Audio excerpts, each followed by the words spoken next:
Y es que cuando conocimos a Francisco Ibáñez en Barcelona, en una comida, él se había leído el guión de La gran aventura de Mortadelo y Filemón, que lo escribimos Guillermo y yo, había leído el guión y quedamos para comer con él. Él, que era muy generoso y súper sencillo, decía, bueno, gracias por dejarme el guión, pero bueno, yo, o sea, no tengo nada que decir, o sea, yo hago cómics, vosotros hacéis las películas, bueno, le gustó el guión, pero hay una cosa que no, que solo dijo como comentario, que me descoloca un poco, y es que le dais demasiado protagonismo al otro. Y yo, para mí, el protagonista es Mortadelo. Pero no dijo Filemón, dijo el otro. Y durante la comida dijo 2 o 3 veces Mortadelo y el otro. Y Guillermo y yo ¿Qué? estábamos en shock, en shock. Pues porque, la verdad, esto no creo que lo he contado nunca, porque él quería profundamente a Mortadelo, pero para él Filemón era un comparsa, o sea, era el que tenía al lado para, ¿no? Pues porque Robin, le sí, funcionaban los gags, le funcionaba, que era el que se llevaba los batacazos y tal, pero digamos que para él Mortadelo era el protagonista. Y cuando hicimos la segunda película de animación años después, sí. la película empieza con un sueño muy largo, de como 12 minutos, un sueño de Filemón. Y lo mismo, fue el mismo comentario, es... este sueño, no, yo para mi gusto se llama es de Mortadelo, no sé qué tal. Y de hecho él hizo uno de los cómics que él hizo adaptó la historia de la película y la hizo en un cómic. Y eso lo cambió. Y eso lo cambió y le dio el protagonismo a Filemón. Pero cuando vimos la película juntos en Barcelona, al terminar la película de animación, fui a Barcelona a mostrársela a él en una sala de cine y me dijo, joder, ¿sabes que Filemón tiene también su cosa?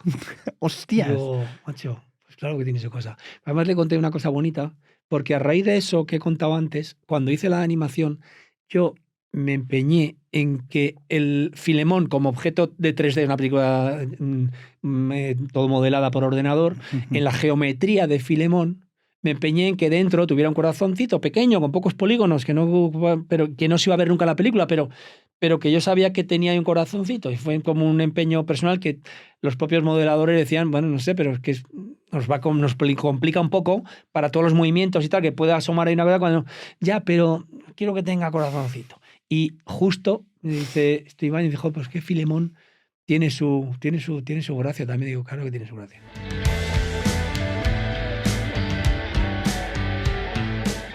Hoy hablamos con Javier Fesser, director y publicista responsable de películas como Campeones, El milagro de Petinto, Camino y La gran aventura de Mortadelo y Filemón. Ha grabado anuncios para Cruz Roja, BMW, Volvo, Telefónica y muchas otras marcas, y el día 24 de enero estrena en Disney Plus su nueva serie Custodia Repartida. En esta charla nos adentramos dentro del oficio de la dirección de cine a través de una mente inquieta que siempre busca algo diferente y que abraza cada proyecto desde la curiosidad y la necesidad de contarnos algo de una manera distinta a como nos la han contado antes. Hemos hablado de cómo fue grabar Campeones con un elenco formado mayoritariamente con personas con distintos grados de discapacidad mental, de la importancia de los personajes secundarios para darle realismo a una película y de cómo se utilizan los efectos especiales dentro de la comedia, entre un montón de otras cosas. Si te interesa el mundo del cine, si te mola la parte técnica, vas a disfrutar mucho de esta entrevista. Pero si te gusta también la parte humana detrás de los procesos creativos, vas a disfrutarla más todavía.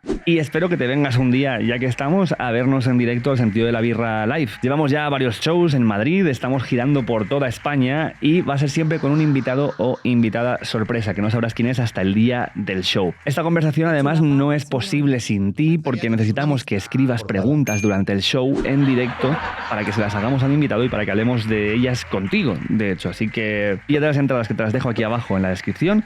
Y nos vemos en el Sentido de la Birra Live. Gracias por haber hecho clic en este vídeo y espero que disfrutes mucho de esta conversación con Javier Fesser. Pues arrancamos. Cuéntame esto que me has dicho antes. ¿Que tienes un amigo? No, estaba contando que tengo un amigo que le encanta el cine. Además que sé que le gusta mucho el cine, pero las películas le parecen un coñazo. ¿Pero cómo es eso? Yo lo entiendo. No entiendo. ¿Por qué? No sé, le gusta el cine, lo que significa el cine, lo que significa que como herramienta para contar historias, lo que imagino que a él también le gusta la parafernalia en torno al cine, justo lo que a mí no me gusta.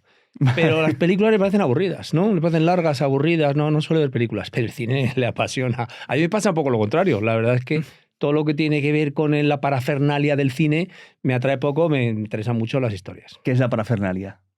Bueno, yo cuando te estoy contando esto no me refiero a toda la parte técnica del cine que me flipa, sino me refiero a lo que no son las películas. Ujú. ¿Sabes? Lo que una vez que has hecho la película, lo que viene después de hablar de la película, de festivales, no sé, todo justo lo que es el cine. Diríamos que lo que se resume en la alfombra roja y la limusina, todo ese tema del cine no me interesa nada. Bueno, eso es, yo creo que pasa mucho más esto con los directores que con ninguna otra persona involucrada de forma muy directa con el cine en los créditos. O sea, con los primeros nombres, creo Bueno, que... puede ser. Quiero decir que yo, no sé, en lugares como los Goya, por ejemplo, ¿no? Y hay veces que tienes la suerte de estar nominado y la suerte de estar premiado, Sí, sí. pero nunca he dejado de sentirme marciano en ese sitio, ¿no? No digo incómodo, pero como marciano, es decir, no, esto yo no sé, esto no, yo no me dedico a esto, ¿no? Lo mío es meterme en un taller a fabricar una cosa que se llama película y todo lo demás, la verdad que me supera un poco, no soy un pez de ese acuario. O sea, el tema del glamour y la fama y el reconocimiento y estas cosas. ¿Eso qué es? Eso, cuando eres más jovencillo, te parece que eso es una parte atractiva, imagino, por lo nueva que es, Ujú. pero vamos, o sea, no hay que madurar mucho para darte cuenta de que todo eso no significa cero. Bueno, pues bienvenido, Javier Fesser, al sentido de la birra. Es un gusto tenerte Muchas gracias, aquí Ricardo. hoy. Te quería empezar preguntando ¿para qué sirve, aparte de para lo evidente, una comedia? Pues una comedia, sí, fíjate que no me gusta mucho la palabra comedia, no me gustan en general las etiquetas, ¿no? O sea, Vale. meter las películas ni nada como en grupos, ¿no? Pues empiezo Y- de puta madre. Vale. No, todos esos. Las películas tienen muchas cosas, pero bueno, hablamos de la comedia, hablamos de reírnos, ¿no? Vale, perfecto. Pues claro, la risa, reírnos, para mí es como, digamos, el estado superior al que yo creo que puedo llegar. O sea, yo le tengo un respeto enorme a la risa, porque yo lo que tengo súper comprobado es que cuando me río, de verdad, es cuando me muestro más abierto, más generoso, más me interesan las historias ajenas, más me apetece abrirme a otras personas, aunque hablen idiomas que yo no entiendo o estén en sitios que yo no sé cómo funcionan, pero la risa me conecta y me conecta también conmigo mismo, ¿no? Hace muy poco hice un retiro muy marciano, se llama Solo, que son pasar 4 días en el bosque en ayunas, tú solo, haciendo vivac. Y Ujú. fue, a mí me ha ayudado un libro divertidísimo, fue la risa que me provocó ese libro, lo que realmente me conectó conmigo y en ese caso con los árboles y con el bosque, fue ese momento de reírme a carcajadas lo que de verdad me cambió absolutamente la perspectiva de esos 4 días que tenía por delante. ¿Qué libro era? Era el libro El descontento, de Beatriz Serrano. O sea, es que me reí tanto leyendo ese libro, yo solo en un bosque de Girona que yo no conocía y, como te digo, en ayunas, ¿no? En un retiro esto que vas un poco a, no sé, a buscar claridad en tu vida y a hacer algo distinto. Y bueno, el arranque o sea, fue un poco incómodo porque digo, ya, a ver, me quedan aquí 4 días, el tiempo pasa muy despacio, estoy aquí solo en el bosque sin ninguna conexión de nada, no voy a ver a nadie en 4 días, no voy a comer nada, solo voy a beber agua, estoy en un sitio muy bonito, pero bueno, esto es un reto y de pronto el libro es lo que me conectó con los árboles, ¿no? Me pareció que justo me estaba riendo riendo a carcajada limpia cuando una bellota cayó de un roble y digamos que me enfadé. O sea, tuve una conversación con ese árbol, ¿no? O con todos para que me dijeran cuál había sido de todos aquellos los que me habían lanzado la bellota y eso fue fue la risa lo que me abrió. Y sí, y por eso, no sé, creo que una película que consiga, cualquier historia, que consiga que de verdad te rías, Ujú. ¿no? Que te rías de verdad. Cuando digo reírte es que es realmente, no sé, porque encuentras algo con lo que conectas, que empatizas, que lo entiendes, que te ves en esa situación, que ves lo ridículo de la situación porque básicamente te has visto en algo parecido o lo reconoces.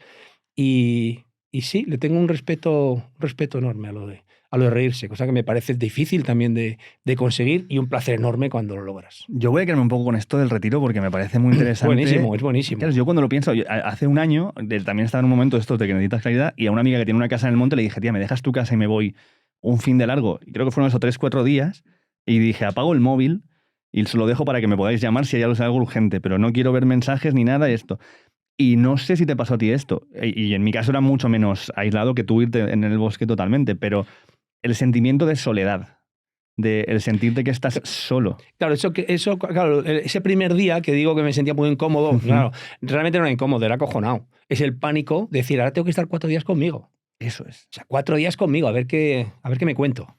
Y bueno, como te digo, pues fue esa fue el detonante. Ese libro me ayudó a probablemente a olvidarme de mí, meterme en la historia que me estaba contando el libro y empezar a escuchar a los que me estaban rodeando, que en ese caso eran árboles, no personas.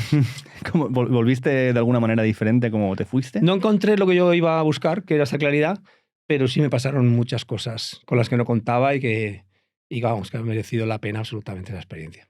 ¿En esto te sirve o tienes algún tipo de manera de meterle caña al motor creativo cuando no funciona? ¿Tiene algo que ver esto que has hecho con eso? ¿O tienes algún tipo de, cuando ves que no sabes para dónde tirar, hacer algo que te impulse? Bueno, no es el objetivo. O sea, el objetivo no es, a ver, no se me ocurre qué contar, voy a meterme en algún lío a ver si cuento algo. No, pero lo que sí es, yo creo que la curiosidad es un poco lo que me ha movido de siempre, desde pequeño, ¿no? O sea, conocer aquello que no conozco es algo que me parece no puede ser más atractivo, ¿no? Y luego igual lo que conoces no te mola mucho. Pero es verdad que en todo lo que conoces nuevo hay algo que te interesa, algo que te enseña, algo de lo que aprendes. Es como, parece una evidencia, ¿no? Pero creo que la forma de estar despierto, sentir que estás despierto, sentir también, no sé, que estás joven, es que te apetece conocer cosas, que te apetece aprender. Y bueno, esta es una experiencia que perseguí hace tiempo y me ha gustado mucho hacer, sí. Enseguida volvemos con la entrevista, pero escúchame una cosa, ¿no te está pasando a ti, que me pasa a mí, que con todo lo que está ahora mismo sucediendo en el mundo, qué va a pasar con mi pasta si se caen los bancos y se va todo al carajo? Pues te cuento que a mí me empezó a tranquilizar un poco la cosa, porque el Sentido de la Birra estamos patrocinados por N26, que además es nuestro banco y es un banco alemán 100% digital, y la pasta que tienes ahí está protegida por el Fondo de Garantías de Depósito alemán. Esto quiere decir que, pase lo que pase, ahí está tu pasta, todo lo que tengas en tu cuenta de ahorro te lo va a devolver si hubiera un cataclismo. Hasta 100.000 euros. Pero es que además, si te abres la cuenta de N26 con el código que te dejo aquí, el Sentido de la Birra N26, por abrirla y usarla el primer mes te van a dar 50 pavos así, por tu cara bonita, y si vinculas además tu Bizum, tienes un 2,79% TAE, que te va a ayudar a que la pasta no solamente esté protegida y guardada, sino que vaya creciendo cada vez un poquito más, y eso que te llevas. No es una cuenta de crédito, no te van a cobrar nada, no tienen comisiones, esto es transparente como el agua y además te estás llevando dinerito. Échale un ojo en el link que te dejamos aquí en la descripción y ya está, que sigas gozándote la entrevista. ¿Dónde empieza para ti este interés por la creatividad? Porque, joder, no sé qué os daban de comer en casa, pero madre mía, habéis salido de ahí 2 pedazos de artistas bastante tochos. Pues, hombre, tengo la suerte, claro, soy el octavo de muchos hermanos, de 9. Y la verdad que en una familia tan grande y tan concentrada, en un piso pequeño, pues pasan muchas cosas todos los días. Y claro, somos 11 personas en casa, pero cada una tiene su mundo y cada una trae su gente y cada una... Y es verdad que yo creo que esa es una suerte enorme. Creo que es el regalo más grande que he recibido en mi vida son mis hermanos, ¿no? Y que me hayan regalado una familia tan grande, tan diversa y tan molona también, que eso también es una suerte, ¿no? Pero sí, yo creo que sí. He estado rodeado de curiosidad, he estado rodeado de personas que les interesaba saber cómo funcionaba la lavadora, más allá de darle el botón y que girase, ¿no? ¿Y el humor, digamos, dentro de esta familia era un lenguaje común? Bueno, mi padre, la verdad que lo utilizaba bastante a menudo. Sí, el humor es una actitud, ¿no? Es un lenguaje, también es una forma de expresarte y eso tiene que ser natural, ¿no? Tiene que ser natural.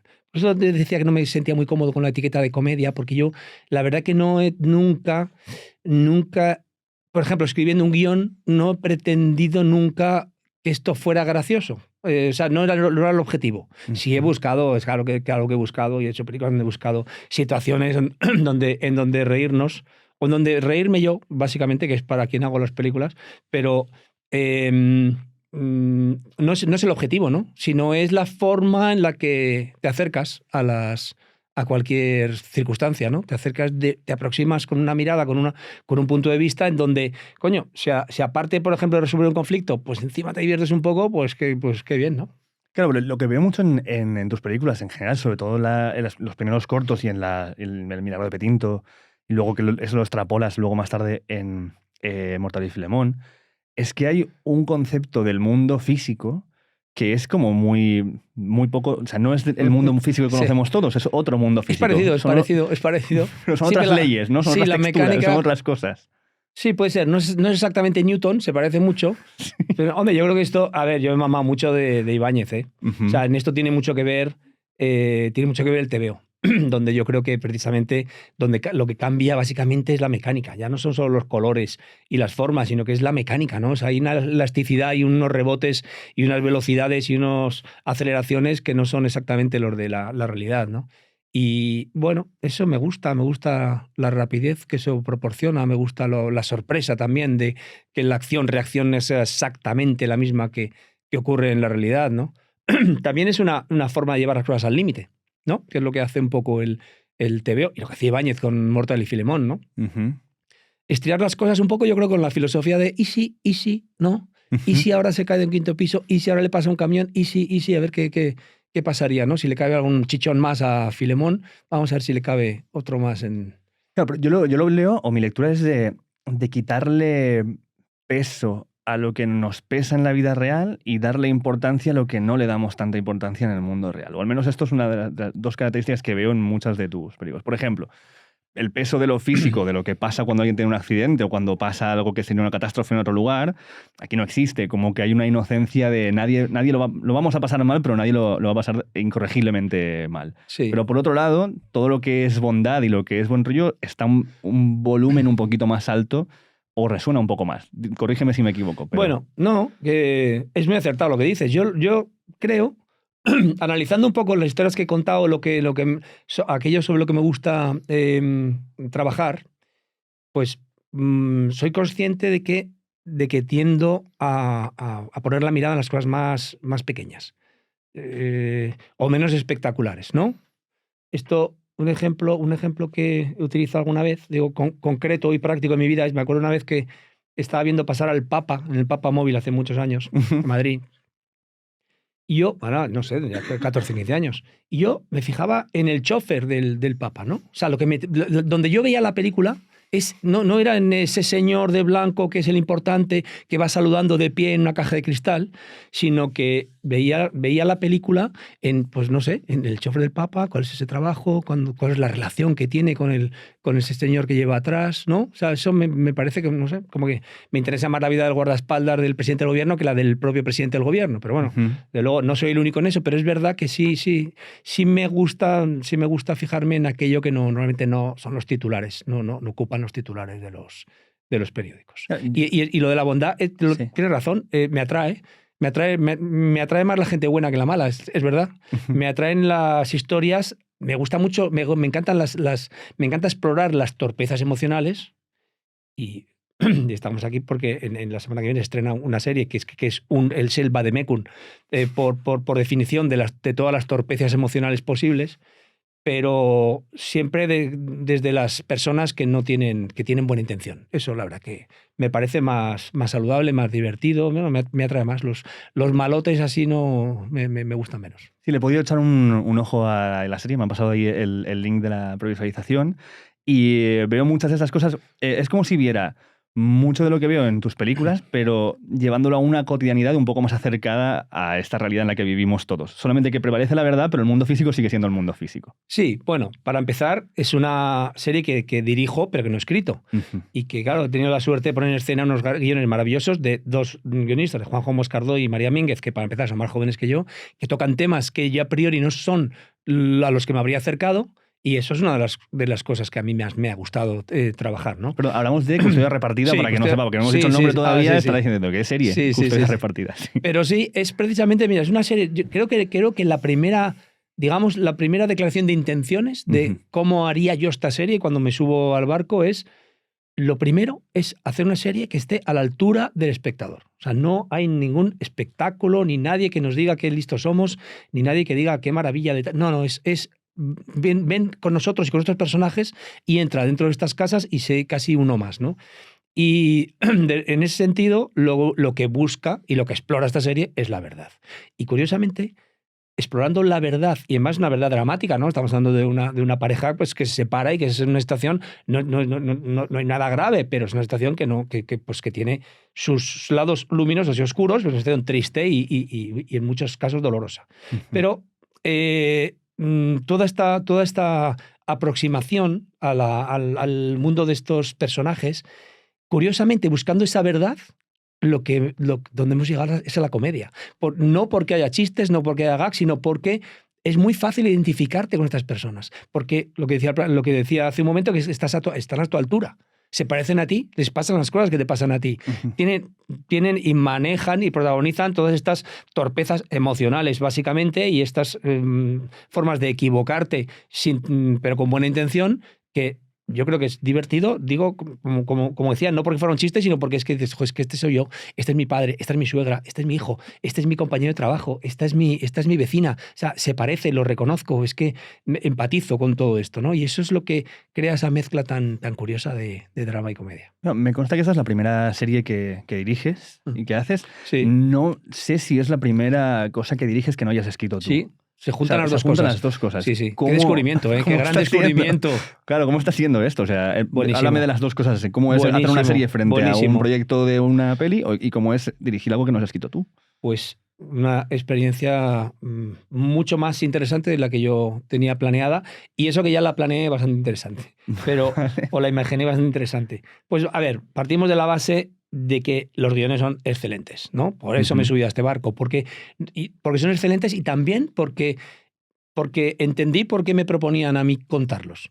O sea, quiero decir que a veces lees cosas maravillosas, pero yo honestamente digo, bueno, pero yo no, igual al contarlo yo no voy a aportar nada, ¿no? Pero sí, aquí yo leí unos guiones que dije, lo primero, se pueden rodar mañana. O sea, esto lo veo, o sea, lo estoy leyendo y lo estoy viendo esto en película. Y por otro lado, pues me veo contando ese universo y aportando, ¿sabes? Y enriqueciendo a esos personajes, esos conflictos y este pequeño universo, ¿no? Y claro, y ahí tengo un descubrimiento alucinante, y es que claro, es cuando me di cuenta de que hasta este momento, cuando yo he estado rodando, mi preocupación, mi mayor preocupación estaba en el guión, no en la puesta en escena, no en la realización o la dirección. Hostia, pues cualquiera lo diría, porque también está... No, pero quiere decir que estás rodando, entonces, claro, rodar, hay muchas dudas, ¿no? Estoy rodando y entonces digo, joder, pero mi duda no es si lo cuento desde aquí, pongo la cámara aquí y hago este movimiento de cámara, sino mi duda es más si realmente tiene que salir este tipo a la puerta a decir eso y con ese sombrero puesto, ¿no? Y ahora tengo unos guiones en los que confío plenamente. He colaborado en ellos y me han dejado un espacio súper generoso, Juanjo y María, y yo he colaborado, y ellos han tenido un espacio en la dirección, es decir, que hemos hecho un trabajo en equipo, vamos, bastante constructivo. Y lo que ha pasado hoy es que no sé, darte cuenta de que realmente, o sea, enfocar toda la energía a contar, a poner en escena, a dirigir, a realizar, ¿no? Y luego también, claro, hablamos de una serie. Una serie tiene el tiempo y el espacio necesario para entrar en detalles, que es donde lo que me gusta, lo que te decía, las cosas pequeñas, ¿no? Los detalles de un personaje, no la aventura troncal que te lleva a otra secuencia y que te cuenta cosas básicas de su existencia, sino los detalles estos de cómo se fuma un cigarrillo, o cómo le cuesta dormirse por la noche, o cómo mira de reojo a su padre cada vez que le dice una bordería con poco cariño, ¿no? Todas esas cosas son las que de verdad he podido estar al 100% en ese trabajo. Y me pasó algo tremendo, porque ayer estaba revisando, creo que ya estaba con el segundo capítulo o el tercero, y te lo juro que a la vez que estaba viendo los capítulos, estaba mi vecina de al lado discutiendo con su hija, ¿vale? De movidas de familia y tal y cual. Y me puse un poco a hacer de vecino cotilla. Me puse la oreja. Que eso es mejor que cualquier serie, vamos. Tío, te lo dije, hombre, pero es que no, o sea, la diferencia no es tan grande. O sea, de ver estas... Porque la forma en la que están hechos los diálogos y cómo están dirigidos los actores y todo es muy natural. Y estaba escuchando y digo, es que esto es como si estuviera en una escena de lo que estoy viendo ahora, en la que se ha subido un poco el volumen de la mala leche, ¿no? Pero me resultó muy gracioso esta coincidencia de estar viendo algo como muy familiar de conflictos familiares y movidas, y tener eso pasando al lado y decir, claro, es que estas son las historias que nos pasan todo el día a todos alrededor. Claro, es que en el fondo no hay nada inventado en Custodia Repartida, es que es un reflejo de tantas situaciones que es que yo es que diría que conozco o he participado o he presenciado la inmensa mayoría de lo que ocurre en la serie. Claro. Es que esto es. Y no me digas que haciendo esto no se te ha empezado a venir a la cabeza una serie que quieres hacer ahora sabiendo cómo es trabajar haciendo una serie. Bueno, más que una serie que quiera hacer o tal, lo que tengo es un montón de historias que creo que merecen la pena ser contadas. Pero es que eso, la verdad es que todos los días, a todas horas, las veo, pero las puede ver cualquiera que esté con los ojos abiertos, ¿no? O sea, no sé, hay tantas historias emocionantes que contar detrás de cada persona, de cada situación, y diría hasta incluso a veces detrás de cada objeto, ¿no? Pero hay, hay cosas muy alucinantes de contar con personajes que ni vuelan, ni persiguen coches, ni explotan, ni nada. Simplemente sienten, padecen, se ríen, sufren, les duele y les alegra. Es que el Las cosas. adjetivo emocionante te lo he escuchado decir varias veces cuando te refieres a lo que haces. Como que buscas historias que sean emocionantes. ¿Qué Es, quiere decir eso? Emocionante. Que te emociona, pero ¿qué más? yo creo que cuando consigues emocionar, eso es uno de los momentos en donde no sé, más gratificantes, claramente gratificantes que puede tener el trabajo de contar historias, ¿no? Que emocionar a alguien, hacer que se le pongan los ojillos un poco vidriosos precisamente por empatía, no Ujú. porque le estás contando que alguien ha perdido a su abuela y entonces ahora se queda en la calle, sino porque ves el alma, ves el corazón del personaje y dices, "Jo, es que entiendo que que esta persona esté rota, o entiendo que esté emocionada, o entiendo que esté enamorada, o entiendo que esté con el corazón partido, porque le he conocido, la película me ha dejado conocerle. Ya no es un personaje escrito en un guión, sino que es alguien de carne y hueso con el que conecto, ¿no? Ujú. Y, y la emoción tiene mucho que ver con la risa también. Yo creo que cuando esas dos cosas ocurren y se van alternando en una historia, es que es infalible, ¿no? Cuando estás emocionado. Emocionado significa que conectas, básicamente, ¿no? Ujú. No emoción de verdad, ¿no? No la emoción que te provoca la música y tal, y no sé qué, sino que de verdad entiendes lo que pasa por la cabeza y por el corazón de un personaje y lo haces tuyo. Y si encima eso te lleva a una risa, para mí la risa es, como antes creo que te lo he contado, lo que más conecta con cualquier otro individuo, la Ujú. risa te conecta de una forma brutal, pues sí. Lo que pasa es que, claro, la emoción es un concepto que barajamos en general con poco pudor, pero luego, digamos, hay que demostrarlo, ¿no? A mí por ejemplo, cuando la primera vez que Camila Jiménez, la productora ejecutiva de esta serie, Custodia Repartida, me habla del proyecto, habló hace quizás 2, 3 años. Claro, ella me cuenta el proyecto, me enseña, digamos, una Biblia, ¿no? Donde está desarrollada la idea y el concepto y tal.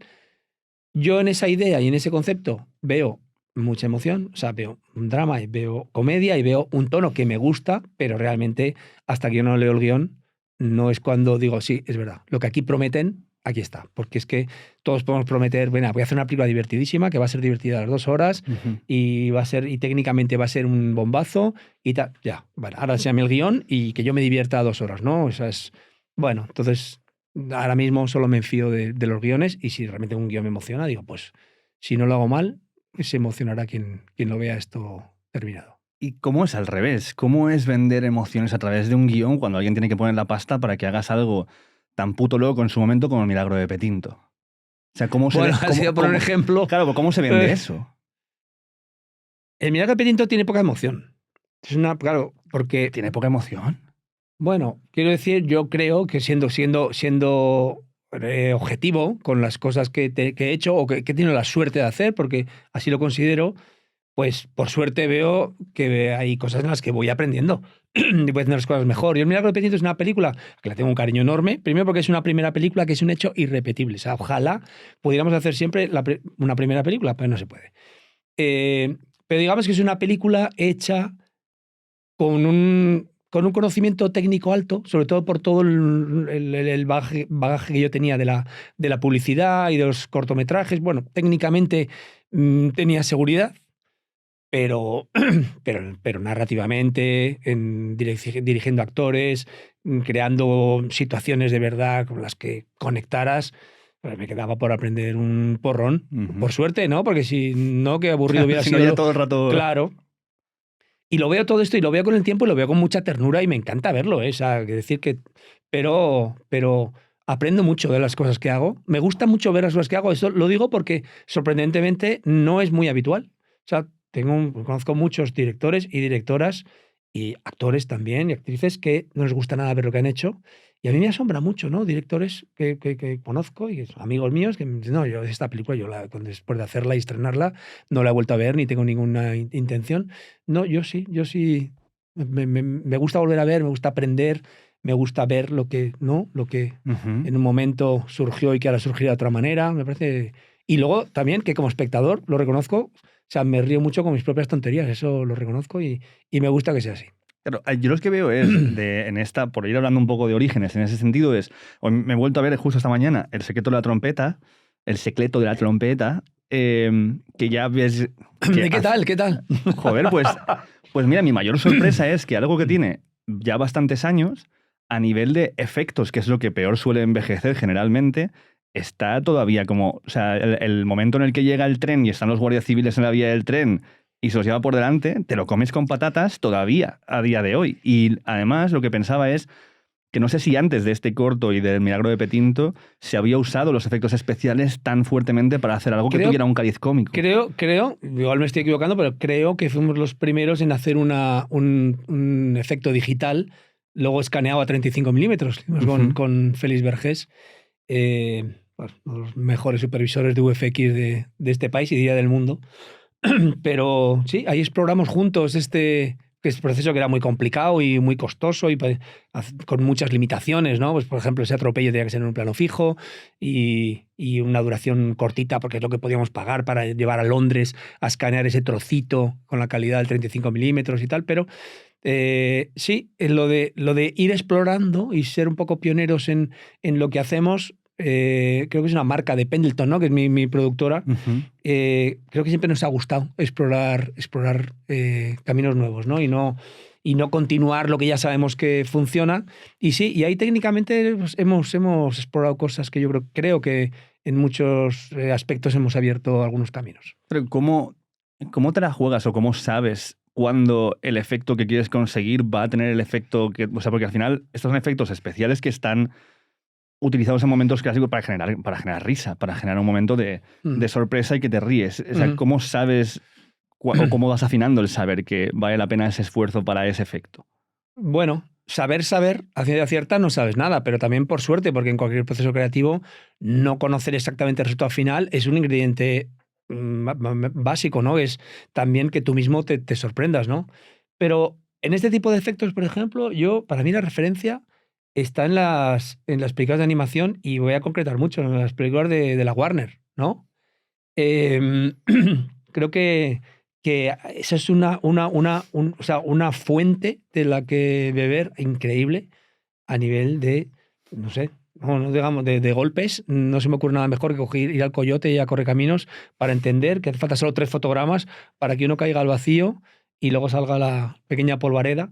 Pero bueno, no sé, estos efectos es un poco ir probando e ir sorprendiéndote, ¿no? Yo me acuerdo en el año 2000 creé una miniserie para internet que se llama Javi Lucy, que era básicamente, eran capítulos de, no sé, de 30 segundos o de un minuto como mucho, en donde una señora le pegaba una patada a un bebé que era mi hijo, de un Ujú, año, y ujú. era, bueno, sí, era un efecto digital, pero digamos totalmente casero y todo sin salir de casa y sin salir de un ordenador portátil, ¿no? Ujú. Pero sí, ahí la verdad es que dediqué mucho tiempo a investigar este tipo de cosas, que la verdad es que ahora mismo hay herramientas, ¿no? Bueno, Genial. ahora sobran, pero es verdad que es divertido el juego de grabarte cosas y meterte en una máquina para cambiarle de lado la velocidad, del sentido de las cosas y empezar a trabajar con otra mecánica distinta para ver qué provocan, ¿no? Claro, ¿cuánta gente tiene que estar viendo en su cabeza algo que no existe para que luego cuando lo ves en la pantalla tenga el sentido para el espectador? Porque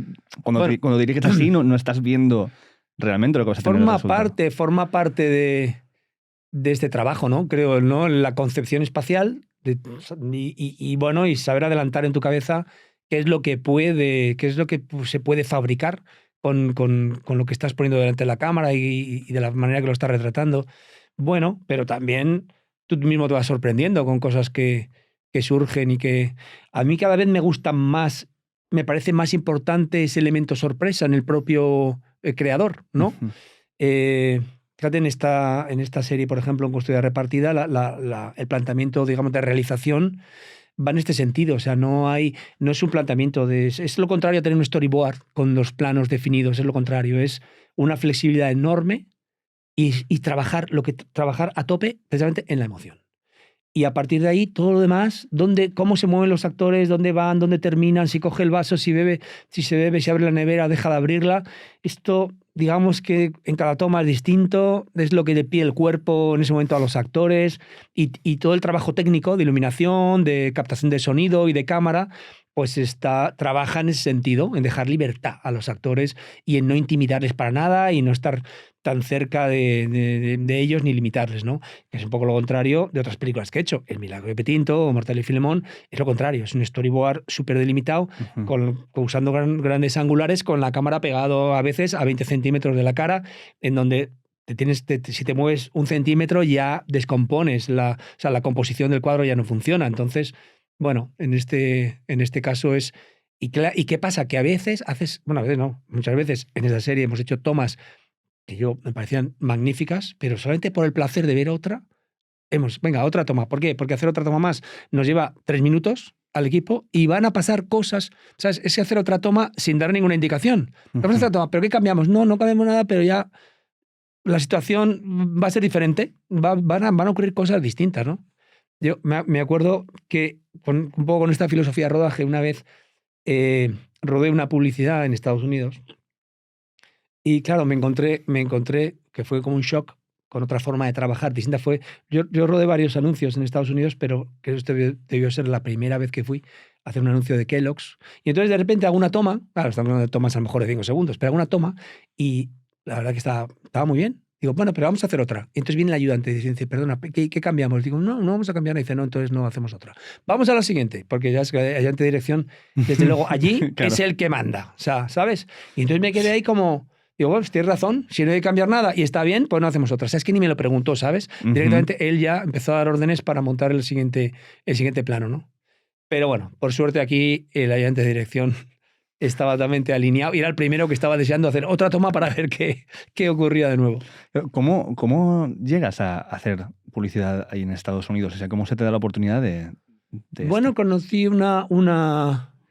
creo que la primera vez que fue con Kellogg's, pues fueron los creativos en Estados Unidos los que, no sé si decirte, probablemente porque habían visto El Milagro de Petinto, o a lo mejor El secreto de la trompeta, Ujú. que fue un cortometraje que me abrió mucho las puertas de la publicidad, curiosamente.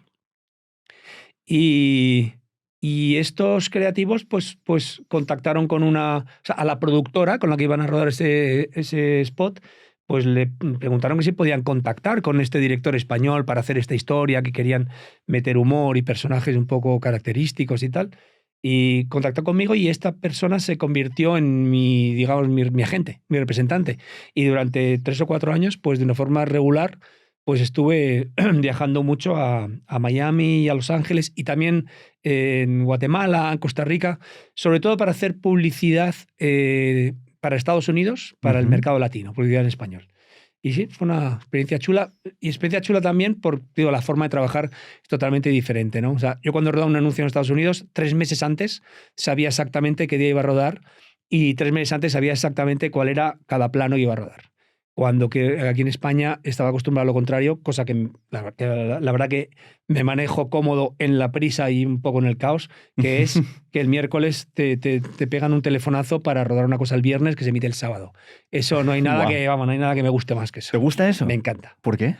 Porque, pues mira, eso tiene una ventaja enorme en publicidad y es que se pierde poco el tiempo en discusiones y reuniones. O sea, no siempre todo tiene esa premura, ni mucho menos, pero a veces ha ocurrido así, como te lo cuento. O sea, de un miércoles ponerse en contacto la agencia con nosotros, que somos la productora, para rodar un viernes y emitir el sábado. Entonces, esto es que tienes 24 horas para preparar, ruedas al día siguiente, revelas por la noche en un tanque especial del laboratorio, contratas el laboratorio para que no cierre por la noche y bueno, hablo cuando rodamos en 35 Ujú. milímetros y todo, ¿sabes? Y de repente te ves a las 5 de la mañana sonorizando y al día siguiente, el sábado está emitiendo, ¿no? Y claro, cuando ocurre eso, no hay reuniones, ni hay comités que te echen para atrás, ni un casting, ni un decorado, ni un tal. O sea, es que esto es lo que hay, entonces coges, lo haces.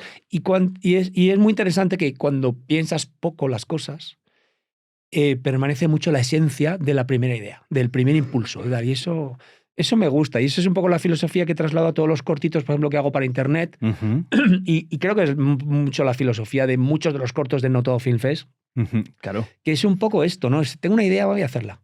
No voy a explicarla muchas veces, ni voy a reunirme con mucha gente, ni voy a ir, bueno, y es que esto es, no, es con lo que tengo, voy a hacer lo que siento. Y bueno, y lo que termina siendo muy parecido a lo que te habías pensado previamente. Y eso no ocurre cuando hay una preproducción o cuando hay una producción que tarda 4 años. Todo va evolucionando y todo va creciendo y todo Ujú. irá mejorando. Pero una de las cosas que vigilamos, diría yo, los directores, muy especialmente, es que un proyecto no se vaya perdiendo por el camino o no se vaya desviando por el camino, llegando a un sitio que es el que no era. Ujú. Y no es fácil, no es un trabajo fácil, ¿eh? Porque a veces no te das dando cuenta de que la cosa, ¿no? La historia va derivando a otro sitio que igual mola, pero igual no es el que surgió al principio y el que realmente tenía todo el sentido hacerlo, ¿no? Pero ¿es importante mantener ese sentido o a veces vale la pena traicionar ese sentido Yo por algo no, nuevo? no tengo ningún dogma. Eso, Ujú. si hay que cambiar el sentido de algo que, vamos, lo he hecho 1000 veces, es porque ves que realmente es mejor y es más adecuado, pues adelante. Pero también es verdad, ¿sabes? Cuando trabajas en equipo, tienes un montón de gente remando en el mismo sentido, aportando y tal. Y entonces esto es un trabajo chulísimo porque todo lo que viene siempre lo puedes aprovechar, pero claro, ahí está el trabajo que tenemos que hacer nosotros, ¿no? Que es todo lo que viene lo vamos incorporando, pero digamos sin que el barco se desvíe para nada, ¿no? Porque al final, cuando tienes que explicar mucho lo que haces, mi experiencia es que acabas haciendo a veces lo que no querías hacer, porque no todo se puede explicar, ¿no? A mí me parece algo muy difícil codirigir. Me parece algo difícil y admiro a quien lo consigue porque en el fondo me parece que es mucho más placentero, ¿no? Ujú. Compartir esa responsabilidad, ¿no? Me parece que molaría mucho, pero me parece difícil porque hay muchas cosas creativamente que uno hace que no sabría explicar. Te voy a poner un ejemplo concreto, muy Ujú. concreto, que es, por ejemplo, el uso de la música. Vale. Yo no tengo una gran cultura musical, pero para mí la música es fundamental y es fundamental en todas las películas que he dirigido. Pero no tengo, digamos, una formación musical que la ventaja de todo esto es que no tengo ningún pudor y no tengo, ¿no? Hay una secuencia en Custodia Repartida que tiene de pronto o sea, hay una conversación entre el protagonista y su padre, fumando un pitillo por la noche, y yo quería darle color a esa secuencia con una música.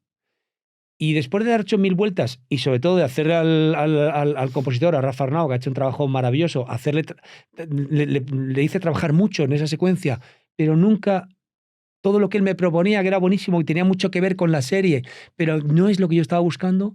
Y de pronto un día probé una canción tirolesa. Ujú. Claro, si tú estás codirigiendo conmigo y me dices, tío, pero ¿qué pinta aquí? En esta conversación, una canción del Tirol, tío, con una tía haciendo gorgoritos, ¿qué pinta aquí? Pues no puedo defenderlo y si tenemos que defender una reunión, pues acabaría. Pero como no tuve que defenderlo, pues no, ahí queda eso. Y me preguntas, ¿y por qué? Pues no lo sé, pero a mí esa canción me lleva a un sitio y a un color que es el que estaba buscando, pero no sabrías explicar por qué. Ujú.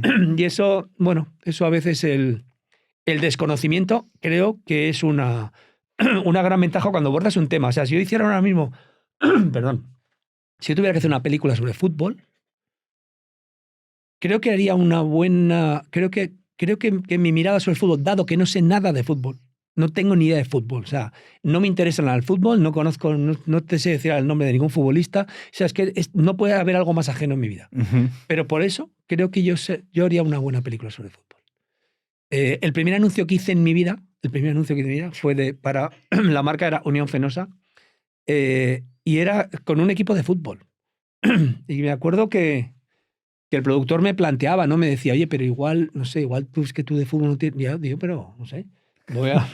Voy a, voy a darlo todo, voy a hacer todo. Bueno, pues creo que la visión que que tuve tenía, sin quererlo, una originalidad que no hubiera tenido si hubiera sido un forofo o un fan, además, de estos que estaban, de estos jugadores que eran todos famosos y conocidos, cuyo nombre yo desconocía.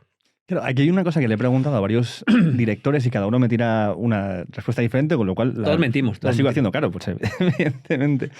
Pero, ¿cuál dirías tú que son las tareas más importantes dentro del oficio del director?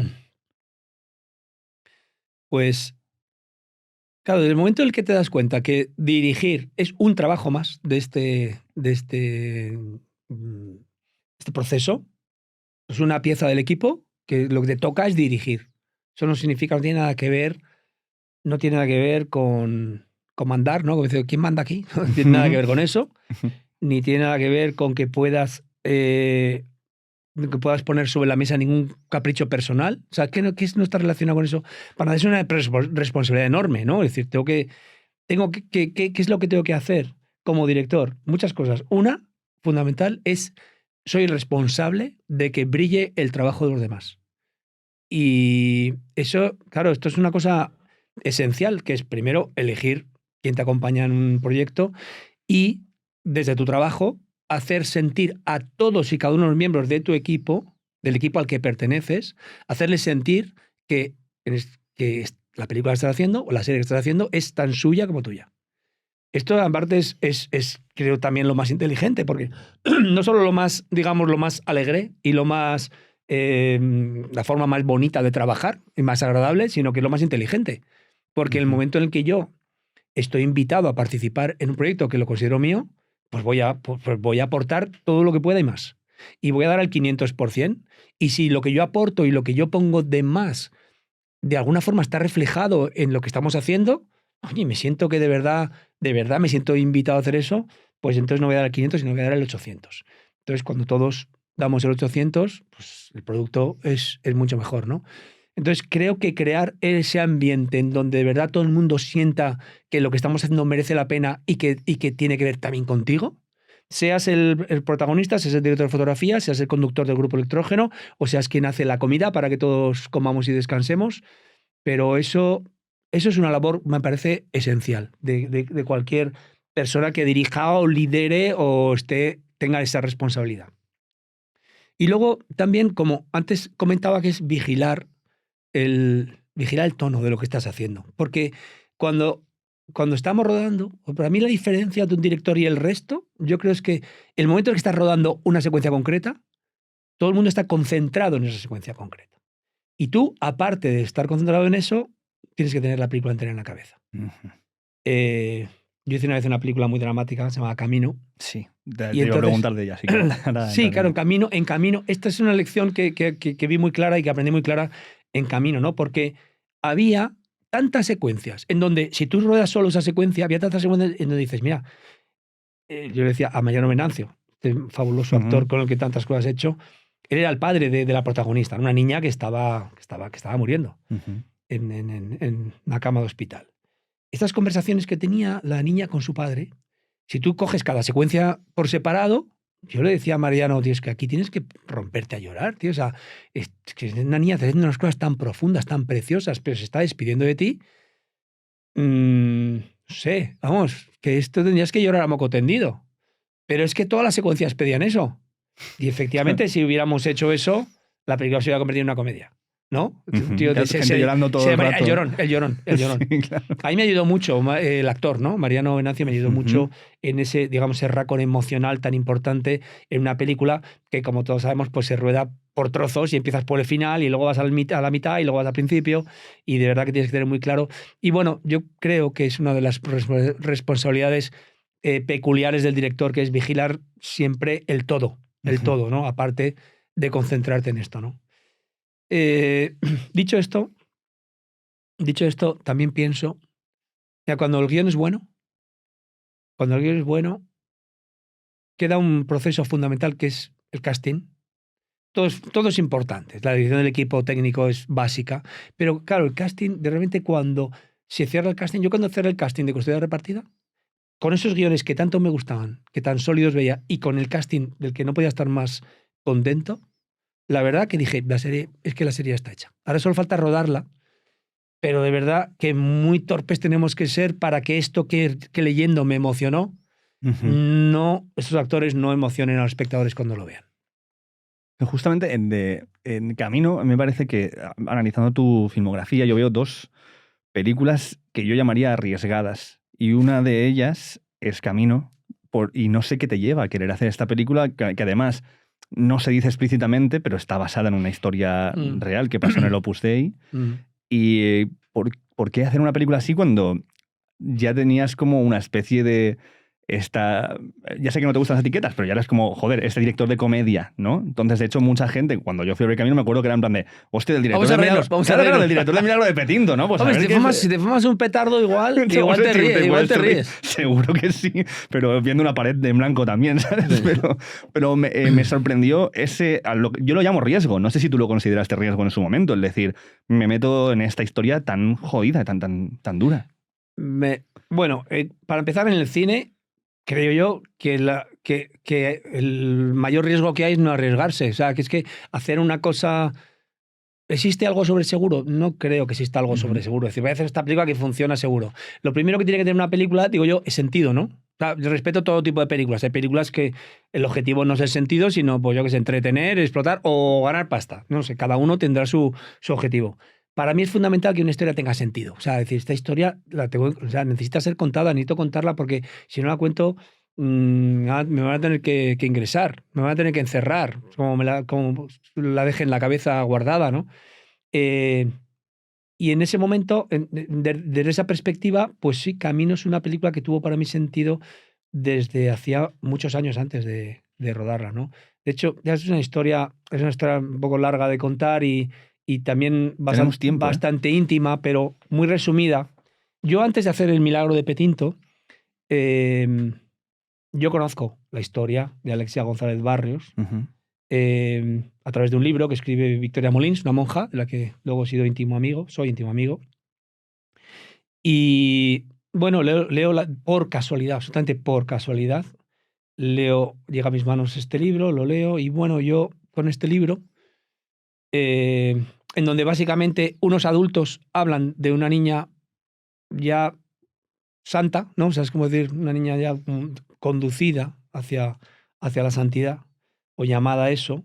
Estos adultos dan por hecho que eso es así y digamos que yo leo un libro en donde de una enfermedad terrible, de una niña que lleva con una dignidad asombrosa una enfermedad muy dolorosa y terrible, pero digamos orientado, o sea, contado desde los adultos, cómo veían a esa niña. Yo en ese libro lo que veía era la voz, lo que vi entre líneas era la voz de la niña y digamos que ahí decidí contar lo que a mí me parece que podía contar ella más que contar los demás en su nombre, ¿no?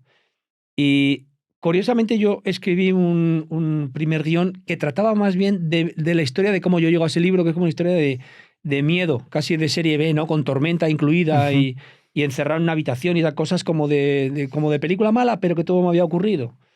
Y ese guión es una historia que se la conté a Juanma Bajo Ulloa, directora que yo admiraba. Yo había hecho 2 cortos y para mí Juanma Bajo Ulloa era Dios. O sea, acababa de hacer La Madre Muerta, una película que me había dejado absolutamente boquiabierto. Y le conté, tuve la suerte de conocer a Juanma en el Festival de Sitges. Yo llevaba El secreto de la trompeta y él probablemente estaba ahí con La Madre Muerta o quizás ya la había hecho 2 años antes. Y le conté esa historia, le flipó y dijo, quiero hacer esta película.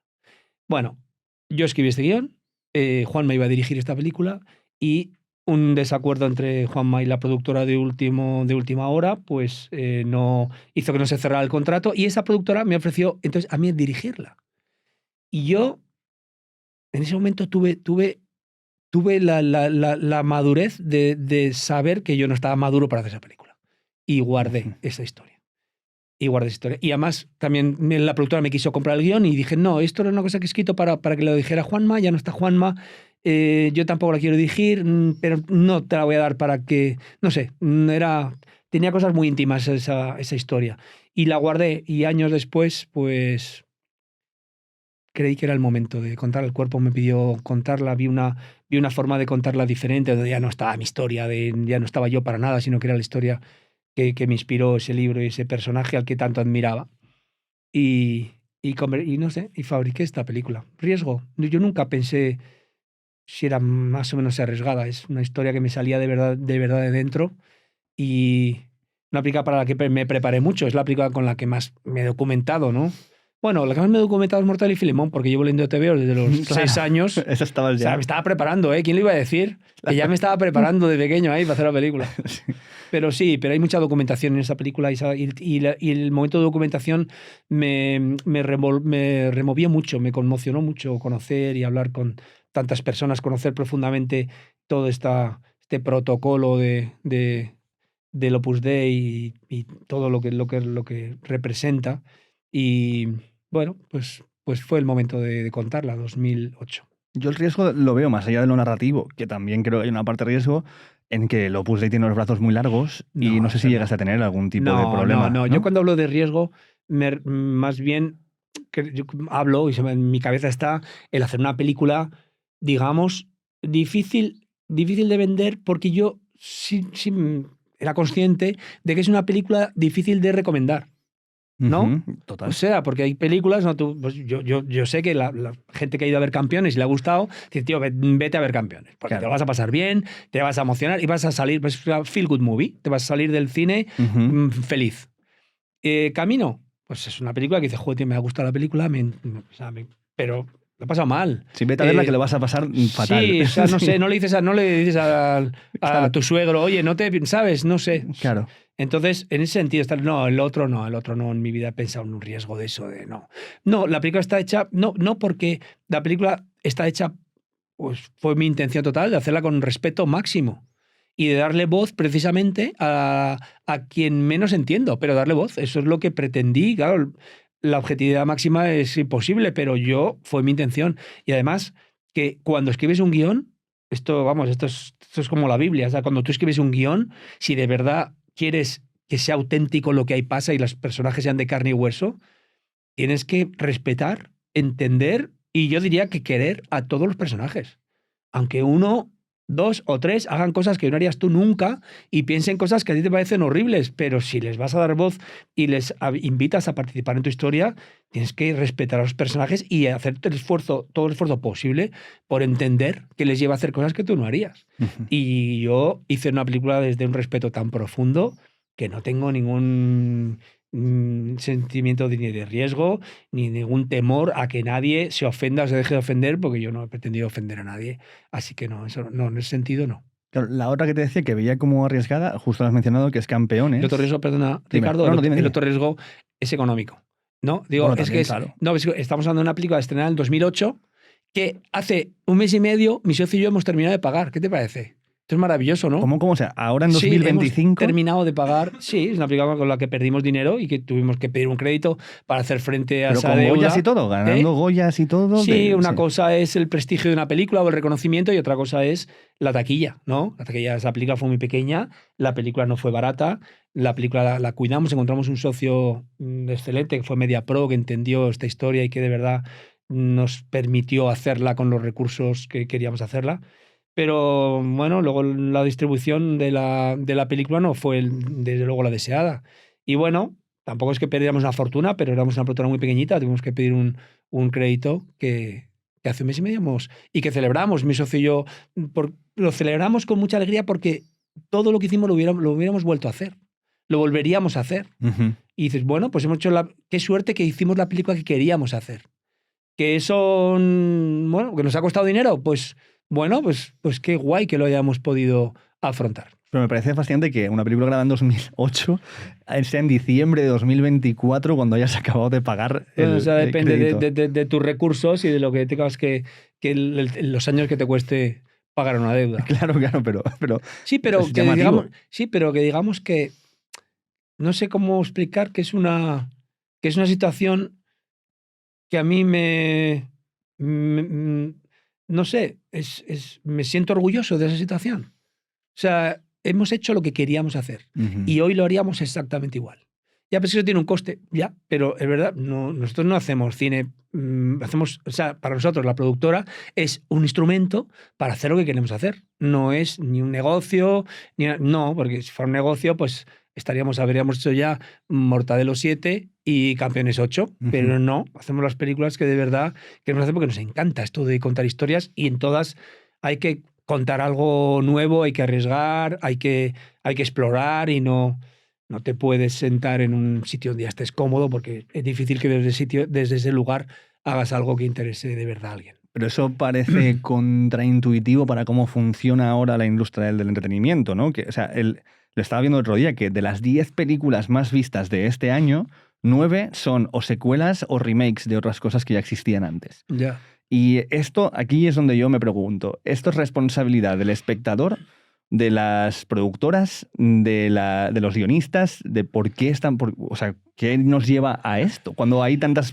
Y luego han salido en este año películas de ideas originales buenísimas que han tenido muy buena repercusión, pero no tanta como todo esto. Claro, a nivel un poco más masivo, bueno, claro.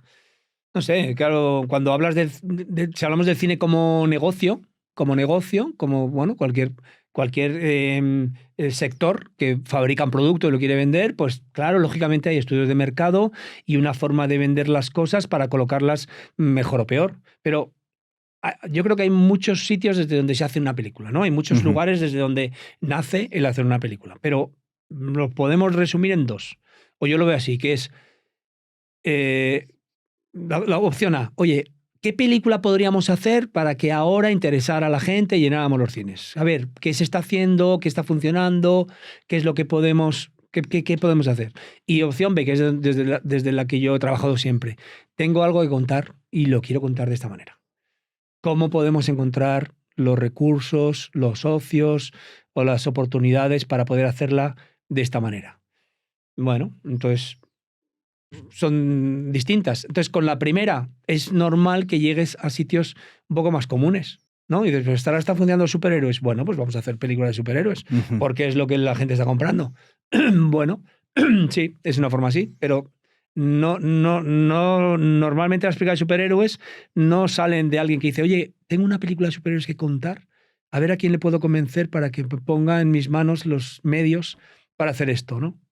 Entonces, bueno, creo que luego estas dos cosas pasan por toda una, digamos, toda la campaña y todo el marketing que hay en torno a una historia, ¿no? Y también el marketing, pues, cuando los espectadores no tenemos todo el criterio que quisiéramos, pues el marketing nos conduce a lo que vemos o dejamos de ver.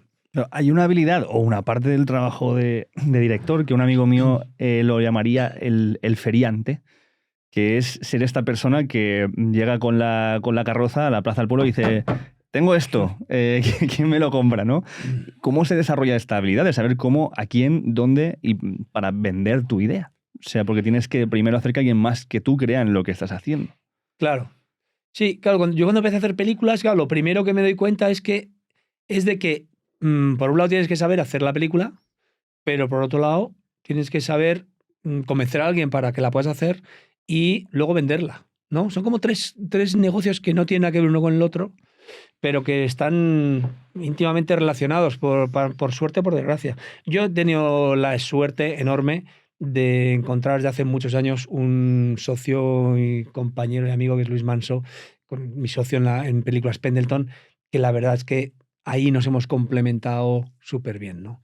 Y he tenido la suerte de mi trabajo focalizarlo y dedicar mi energía a fabricar una película, ¿sabes? A meterme en el taller donde las películas se construyen. Aunque luego es verdad que me gusta mucho la segunda parte, que es querer venderla, porque luego qué difícil es vender una cosa que haces y qué difícil es que veas cuando la venden otros por ti, que de verdad veas reflejado lo que significa la vida. Es que roza lo imposible, ¿no? O sea, qué fácil es que te guste el póster de otra película y qué difícil es que te enseñen 20 para la tuya y te parezca que alguno de ellos refleje, porque claro, tú ves tantos detalles, tantos matices, hay tanto, ¿no? Hay tanta subjetividad también, pero tanto enganche emocional con tantas cosas, que eso es complicado, ¿no? Pero cuando una película ha nacido de la necesidad de contarla, de esta opción que te decía de tengo algo que contar, ¿cómo lo hago? Luego, qué fácil es venderla. Esta historia de custodia repartida parte de que uno de los guionistas, Juan Gómez Cardós, él parte de su propia separación y parte de una situación personal en la que dice, esto lo quiero contar, lo quiero compartir, porque lo que me está pasando ahora que me he separado, lo que me está pasando, creo que no debo ser el único y esto está lleno de chicha, o sea, está lleno de cosas que son interesantes y que no nada es espectacular, pero todo es muy, digamos, está muy conectado con mi corazón, con mi cabeza y con tanta gente que conozco. Y entonces ya nace, es una historia que nace con sentido. O sea, hay alguien que de verdad quiere compartir algo y esto ha ido tomando ha ido creciendo y ha tomado la forma finalmente de esta serie, ¿no? Y todo, y entonces ese sentido lo ha arrastrado todo lo que hemos hecho, todo lo que hemos probado, todo lo que hemos puesto delante de la cámara, todo tiene sentido. Ha tenido sentido el vestuario, ha tenido sentido la luz, ha tenido sentido la interpretación, ha tenido sentido el casting, todo tiene sentido porque nace de ahí. Y entonces ahí, por ejemplo, pues me siento especialmente cómodo hablando de esta serie porque no tengo que vender ninguna moto, tengo que vender algo que a mí me gusta mucho y que me ha encantado colaborar en que se convierta en una serie. Pero cuando se hace algo así costumbrista y además como el cine y el teatro, la literatura muchas veces es contar tu propia visión o la visión de la gente que lo está contando de algo que hemos contado todos muchas veces, en narrativa, en tal. Pero cada vez que se cuenta, si lo haces desde la actualidad, con cómo es ese mundo en ese momento. No es lo mismo esta historia si lo hubieras grabado en los años 90 que grabándola ahora. El hecho de ver que la madre es, digamos, la cabeza de familia o quien más aportaba al domicilio, ver cómo el padre es como que casi parece que se ocupa más de la niña que la madre, como el ver que los códigos cambian y que eso queda reflejado para que si alguien dentro de 20 años ve esto ahora, es en plan de, la sociedad era así en ese momento. Y creo que está muy bien reflejado los valores sociales en los que vivimos ahora dentro de la serie. Y no sé si esto es como orgánico o si iba en plan de hay que buscar un personaje para que refleje esto o cómo se ha ido construyendo esto. Bueno, es que como es un retrato de la realidad y en este caso la realidad que viven y conocen Juanjo y María, pues tienes que inventar poco. O sea, estás retratando lo que ves. Pero es verdad que las películas y las series se convierten en un documento alucinante porque es que la coges Plácido de Berlanga y es que es un documento, o sea, es un documento, digamos, social, ¿no? De cómo funciona la sociedad y cómo palpita el corazón de los personajes en la España de los años 40 y 50, que es que ríete de cualquier tesis demográfica y social que diseccione la sociedad española. Es que ahí lo tienes una radiografía pero de una precisión de bisturí. Y sí, pero curiosamente luego los conflictos y las cosas que nos pasan es que son las mismas, ¿no? Son las mismas. Unos en el año 40 pasaban más hambre y tenían más miedo y todo tenía menos color.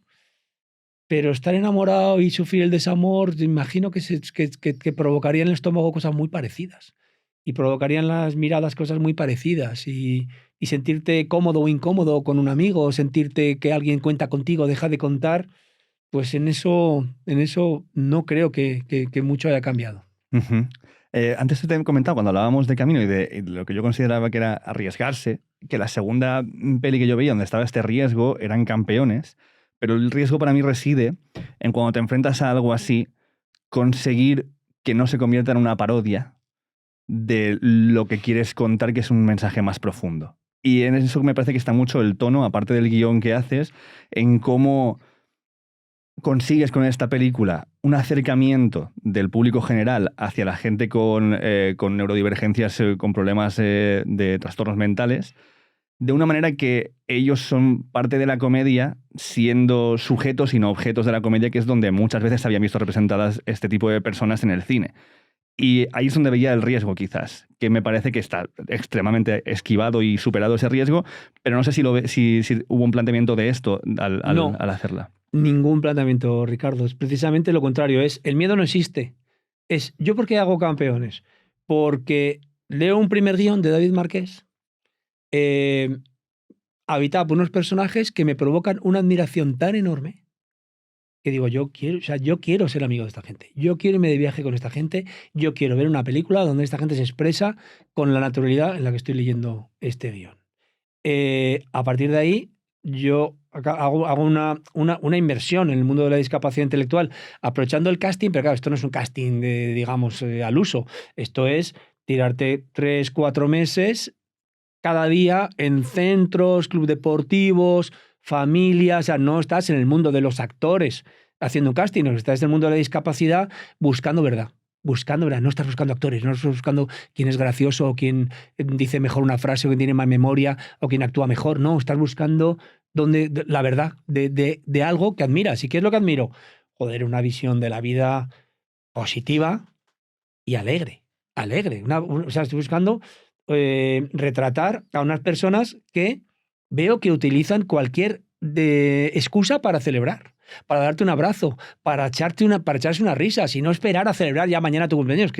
Entonces, oye, que la semana que viene es mi cumpleaños. Y entonces lo primero que surge ahí es, coño, pues vamos a celebrarlo. Vamos a celebrar que la semana que viene es tu cumpleaños. No vamos a esperar entre una semana y a ver qué hacemos y quedamos. No, no vamos a celebrarlo ya. Y en tu cumpleaños, por supuesto que también. Pero mañana volveremos a celebrar que queda un día menos para que sea tu cumpleaños. Entonces, bueno, cuando escribes eso y ruedas eso desde la admiración, ¿qué miedo tienes que tener? ¿O qué precaución tienes que tener? Es que me parece tan divertido su perspectiva, tan inteligente emocionalmente, esa inteligencia emocional a prueba de balas. O sea, yo cuando estábamos probando Campeones, cuando estábamos ahí, cuando leíamos el guión sentados en una mesa, cuando iba a una localización, cuando hablaba con cualquiera de ellos, yo no hacía más que decir, o sea, yo me decía a mí mismo, ponte las pilas porque, o sea, tienes que estar a la altura de esto. O sea, no, o sea, la cámara o sea, no puede perderse, o sea, no puede perderse lo que esta gente te va a dar, que es cosas irrepetibles. O sea, olvídate de que una cosa surja y vuelva a surgir, cosas irrepetibles, cosas impagables y cosas con mucha verdad, con mucha generosidad, con un entusiasmo también, yo creo que,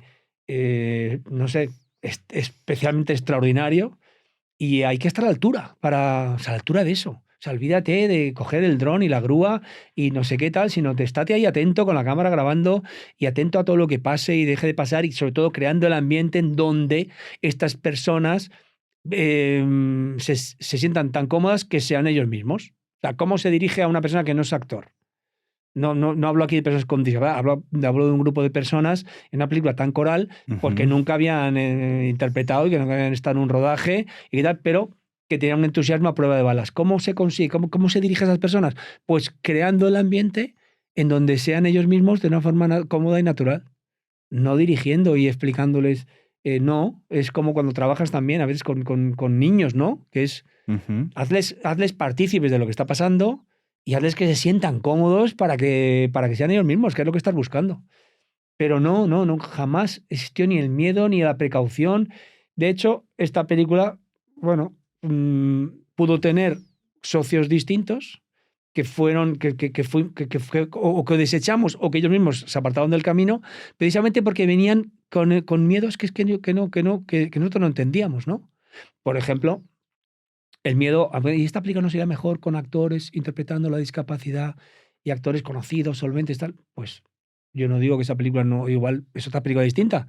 No digo que no fuera interesante, pero no es la que queremos hacer. No queremos hacer la película. Pero yo en el fondo pensaba, a mí me daría mucho miedo hacer esta. ¡Qué miedo! Hombre, a mí me da más miedo esa idea, la verdad. Sí, yo te hago una lista de 8 actores maravillosos con los que me encantaría trabajar y que creo que harían maravillosamente, interpretarían esto, pero creo que la película esa, a mí me daría miedo. O sea, yo no metería aquí yo no hipotecaba mi casa para hacer esta película de esta manera, ¿eh? De la otra manera sí, porque es que lo veo. Esta película, además, que estaba como tan clara. O sea, hicimos una secuencia. Al principio teníamos un socio, una televisión privada bueno, tenía dudas con respecto a esto. Y yo, para despejar cualquier duda, porque estaba tan seguro, que rodamos una secuencia, digamos, como prueba, ¿no? Rodamos un día una secuencia de la película con el propio Javier Gutiérrez y con el mismo elenco que yo había elegido. Rodamos una secuencia de la película en el Magariños, y que es idéntica a lo que luego rodamos en la película. O sea, digo, el mismo tono, y ya se veía que aquello funcionaba, que aquello conectaba, que aquello era divertidísimo y que aquello era... iba a decir respetuoso, pero es que no estamos, no sé, yo no tenía ninguna estrategia para tener más o menos respeto, más o menos cuidado con nada. Yo lo que hacía era incorporar todo aquello que estos nos daban con tanta generosidad, con tanta naturalidad. Ujú. Y curiosamente, esa prueba que en mí o en nosotros, en la productora, afianzó totalmente la idea de hacerlo con personas con discapacidad intelectual, fue lo que hasta televisión le acabó echando para atrás. Dijo, no, es que esto lo vemos muy arriesgado. Bueno, al día de hoy se seguirán acordando de ese momento. Claro. De ese momento. Por eso que te digo, o sea, entiendo que desde tu enfoque y entendiéndolo muy claro, el riesgo no estaba, pero entiendo también que la gente que lo vea el riesgo, por esto que te decía, por el hecho de decir, si no sé a dónde va a ir esto y viendo el imaginario que tenemos todo en la mente de las veces que han aparecido en cine personas con discapacidad dentro de la comedia y cómo el lugar que han tenido, creo que el miedo que puede haber tenido esa gente, pese a que luego el resultado no haya sido, podría haber sido legítimo de decir, hostia, es que igual me estoy... Pero por eso hicimos esta secuencia, que es que rodamos igual 10 minutos de secuencia, no hablo de un flasazo. Es una secuencia entera, 10 minutos, donde intervenían todos con Javi Gutiérrez. Y es que o sea, es como es evidente que eso es lo que iba a ser la película. Y es evidente que al ver esa secuencia, lo que quieres es irte de vacaciones con esta gente.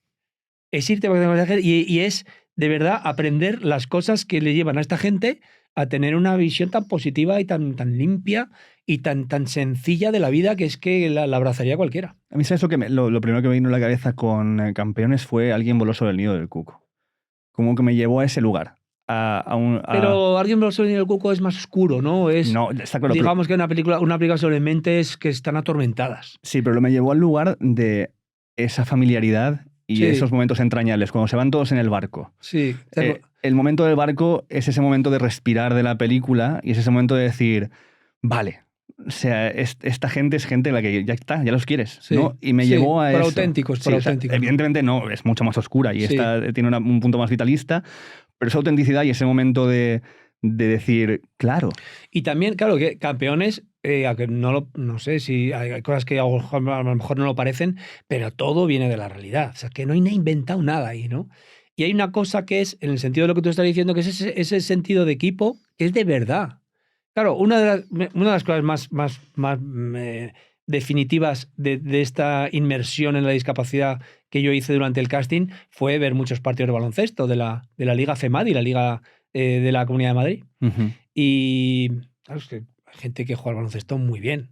Pero hay dos circunstancias que a mí me llamaron la atención. Una, en el mismo equipo hay personas que juegan, que podrían estar en el Real Madrid, porque tendrán una discapacidad intelectual, pero a nivel físico y como deportistas, 10.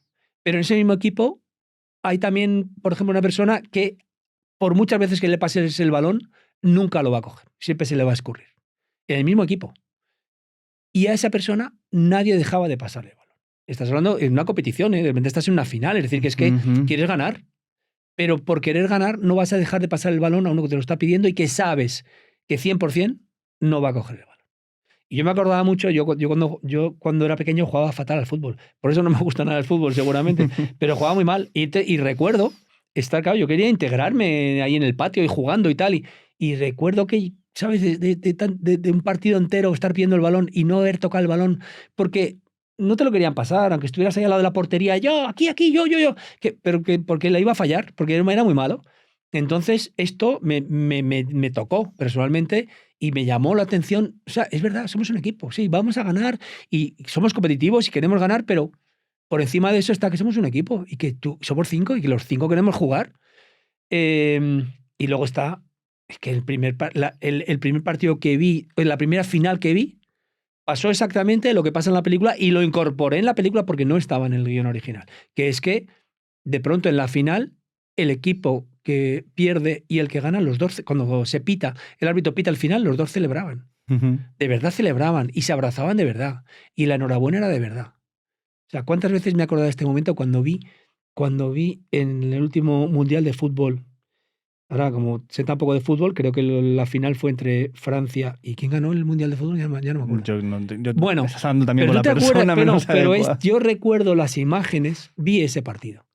Y recuerdo las imágenes del equipo francés, que había quedado los segundos del mundo, todos desolados, abatidos. Bueno, no quisieron ponerse la medalla. Veo a 2-3 llorando.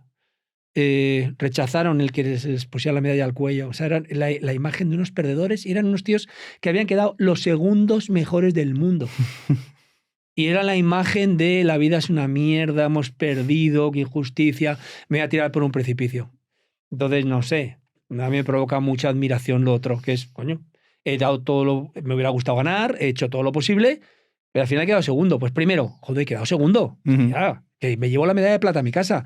Y segundo, han ganado estos otros y les abrazo de verdad y les doy enhorabuena, coño, han jugado mejor que nosotros y han ganado. Y me alegro, y vámonos juntos a tomar una copa.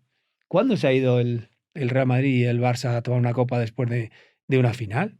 Pues no sé, esto creo que en el rugby pasa más a menudo. En el fútbol. Lo que me gusta mucho, y otra de las cosas que...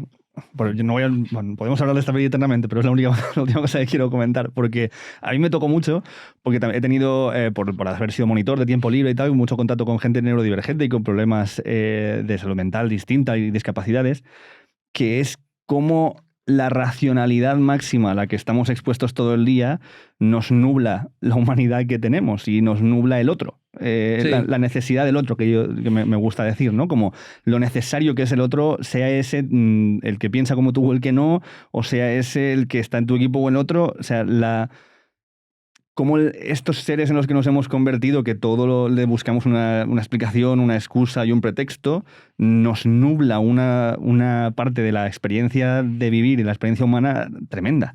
Y creo que a través de esa película, joder, se ve mucho esa parte. O no sé si tenías como tú bueno, mismo que ese creo intento. Que una de las conclusiones de la película, por lo menos para mí, es que la capacidad intelectual está sobrevalorada. Exacto. Entonces, cuando viene tu hijo del colegio con las notas, lo que te interesa es que en matemáticas un 8, en lengua un 7,5, bueno, a ver si puedes mejorar un poco. O sea, que hay una importancia a esa parte intelectual muy grande, pero realmente en el fondo lo que más interesante es si tu hijo en el colegio está a gusto, está cómodo, tiene buenos amigos, se siente feliz, siente que los demás le toman en cuenta. No sé, si como persona está, no sé, si le apetece ir al colegio por las mañanas, más allá de que el examen se le dé bien, ¿no? Entonces, claro, aquí evidentemente el equilibrio es que yo creo que si la capacidad intelectual no es muy grande, o sea, si la cabeza, esa parte racional, tiene limitaciones o no funciona al 100%, lo equilibras con otra cosa, que es el corazón, ¿no? Lo equilibras. O sea, que si tú no ves bien,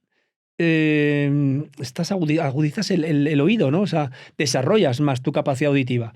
Y si no la capacidad intelectual no es muy grande, pues desarrollas la emocional. No sé, me parece que hay como ese equilibrio que tiene, me parece que tiene como sentido. Uh-huh. Y la capacidad emocional de las personas que no meten tripa en las fotos y que están a gusto con su cuerpo y son gordos a lo mejor y calvos, pero no se pone peluca, ni meten la tripa, ni tal, sino que, no sé, eso está bien, o sea, no, está bien. Pues no sé, todo eso me parece que son lugares de los que aprender mucho. Uh-huh. Tengo que ir a Mortadelo y Filemón porque, evidentemente, como grandísimo fan de Ibáñez, ¿cómo llega este proyecto y cómo es para ti esto? ¿Sabes que una de las cosas más bonitas que me han pasado en mi vida profesionalmente es que Ibáñez, a que admiro profundamente, y admiraba a Ibáñez muchísimo, admiro mucho a Ibáñez, porque desde que le conocí me di cuenta que era un currante. Era un tío que no era consciente de que era un genio ni un artista. Uh-huh. Era un currante, era un funcionario currante que tenía que trabajar, pintar, dibujar y entregar sus 30 folios a final de mes y no le desviaras de ahí, que era lo que le interesaba, ¿no? Y admiraba mucho su capacidad de contar lo mismo y, sin embargo, siempre de forma diferente, porque tiene mucho mérito descalabrar a alguien contra una pared 10.000 veces y que siempre haya un detalle que lo hace distinto, ¿no? Uh-huh. Pero voy a contar una cosa que es para mí y para mi hermano Guillermo fue un shock. Y es que cuando conocimos a Francisco Ibáñez en Barcelona, en una comida, él se había leído el guión de La gran aventura de Mortadelo y Filemón, que lo escribimos Guillermo y yo, había leído el guión y quedamos para comer con él. Él, que era muy generoso y súper sencillo, decía, bueno, gracias por dejarme el guión, pero bueno, yo no tengo nada que decir, o sea, yo hago cómics, vosotros hacéis las películas, le gustó el guión, pero hay una cosa que solo dijo como comentario, Que a mí no que me descoloca, que decía él, que me descoloca un poco, y es que le dais demasiado protagonismo al otro. Al otro. Y yo, para mí, el protagonista es Mortadelo. Pero no dijo Filemón, dijo el otro. Y durante la comida dijo 2 o 3 veces Mortadelo y el otro. Y Guillermo y yo ¿Qué? estábamos en shock, en shock. Pues porque, la verdad, esto no creo que lo he contado nunca, porque él quería profundamente a Mortadelo, pero para él Filemón era un comparsa, o sea, era el que tenía al lado para, ¿no? Pues Sí, a porque Robin, le sí, funcionaban los gags, le funcionaba, que es que era el que se llevaba los batacazos y tal, pero digamos que para él Mortadelo era el protagonista. Y cuando hicimos la segunda película de animación años después, Sí. la película empieza con un sueño muy largo, de como 12 minutos, Ujú. un sueño de Filemón. Y lo mismo, fue el mismo comentario, es... este sueño, no, yo para mi gusto sería más de Mortadelo, no sé qué tal. Y de hecho luego él hizo uno de los cómics que él hizo adaptó la historia de la película y la hizo en un cómic. Y eso lo cambió. Y eso lo cambió y le dio el protagonismo a Filemón. Pero cuando vimos la película juntos en Barcelona, al terminar la película de animación, fui a Barcelona a mostrársela a él en una sala de cine Ujú. y me dijo, joder, ¿sabes que Filemón tiene también su cosa? ¡Hostias! Yo, macho, pues claro que tiene su cosa. Además le conté una cosa bonita, porque a raíz de eso que he contado antes, cuando hice la animación, yo me empeñé en que el Filemón como objeto de 3D, una película todo modelada por ordenador, en la geometría de Filemón, me empeñé en que dentro tuviera un corazoncito pequeño, con pocos polígonos, pero que no se iba a ver nunca en la película, pero que yo sabía que tenía ahí un corazoncito. Y fue como un empeño personal que los propios modeladores decían, bueno, no sé, pero es que nos complica un poco para todos los movimientos y tal, que pueda asomar ahí una cosa cuando... Ya, pero quiero que tenga corazoncito. Y justo, dice Iván, y dijo, pues que Filemón tiene su gracia. También digo, claro que tiene su gracia. Porque Filemón es de carne y hueso. El otro, como se puede transformar en farola, qué más da. Que, o sea, ni siente ni padece, es muy gracioso. Y a mí me encanta Mortadelo, pero sinceramente, donde realmente puedes llegar a sufrir un poco el martillazo en la cabeza es con Filemón, porque el otro es un surrealista que más le da, se disfraza de Vespa. Es que pero es buenísimo reconciliar a un autor con su Sí, personaje, ¿no? es impresionante, sí. Sí, qué gran momento, ¿no? Oiga, esto que me dijo él no se dio cuenta, pero fue para mí tan importante, ¿no? Tan importante porque dije, porque yo me mantuve, a mí me atrae mucho más Filemón que Mortadelo, o sea, me pasa por lo contrario, o sea, no es que me atrae, es que son indivisibles, pero con Filemón me identifico. O sea, es un perdedor con el que me identifico, le pasan cosas con las que me identifico, es un torpe con el que me identifico, el otro es un surrealista que no tiene que ver conmigo. Muy gracioso, pero y la pareja es buenísima. Y él lo veía de una forma distinta, pero yo me mantuve en mi amor por Filemón. Y en la animación le di esa importancia porque para mí, digo, que emocionalmente Ujú. la tenía. Y además le quise poner un corazón de 3D ahí metido en esa geometría, ¿no? Y bueno, pues ese corazón lo vio él de alguna manera y sí, dijo, "Jo, pues Filemón tiene Es que su puntito". es un personaje que hasta siendo el jefe es el segundón, ¿no? O sea, ese es Total, el es un cenit de lo loser. perdedor. Es un loser. Además que él se convierte en el jefe de casualidad porque hacen una carrera. ¿Sabes estos Sí, primeros, sí, no? sí, Que, sí, sí, que llega sí. el... Bueno, la historia de Mortal Kombat es curiosa porque el propio Ibáñez la ha reescrito varias veces, ¿no? Ajá. Y la historia suya aparece en un cómic de una manera y luego de pronto aparece la madre de Filemón en otra y de pronto no tiene madres. Bueno, o sea, también eso me gusta de Ibáñez, ¿no? Que eso tampoco no tiene normas tampoco, ni cosas, ni dogmas a seguir estrictamente, sino que también lo que le va pidiendo el cuerpo lo escribe y lo dibuja. ¿Cómo llegó el hacer la gran aventura? ¿Cómo llegó o sea, escribisteis el guión, os lo propusieron? ¿Qué fue el primer paso? No, a ver, que como decía antes, que esta es una película para la que te preparas desde que has nacido. Ujú. Son como dos personajes. También todo ese mundo del TVO, ¿no? Tiene mucho que ver con mi aprendizaje como contador, como realizador. Tiene muchísimo que ver con el TVO, más de con el cómic, ¿eh? Nunca he sido muy amante del cómic ni muy conocedor del cómic, pero sí del TVO. Ujú. Y yo creo que a mí como Mortadelo y Filemón, Tintín y Asterix son como 3 elementos donde he aprendido a contar, ¿no? Ujú. Y sí, y después de hacer El milagro de Petinto, que era un poco cómic, ¿eh? Era un poco, Hombre, también tenía un poquito de, y tiene el lenguaje este, ¿no? Ujú. tenía mucho de Tintín ahí también, ¿no? Em, bueno, pues no sé, empieza a acariciar la idea de ver a estos en carne y hueso, ¿no? O sea, la verdad que me los imaginaba bien.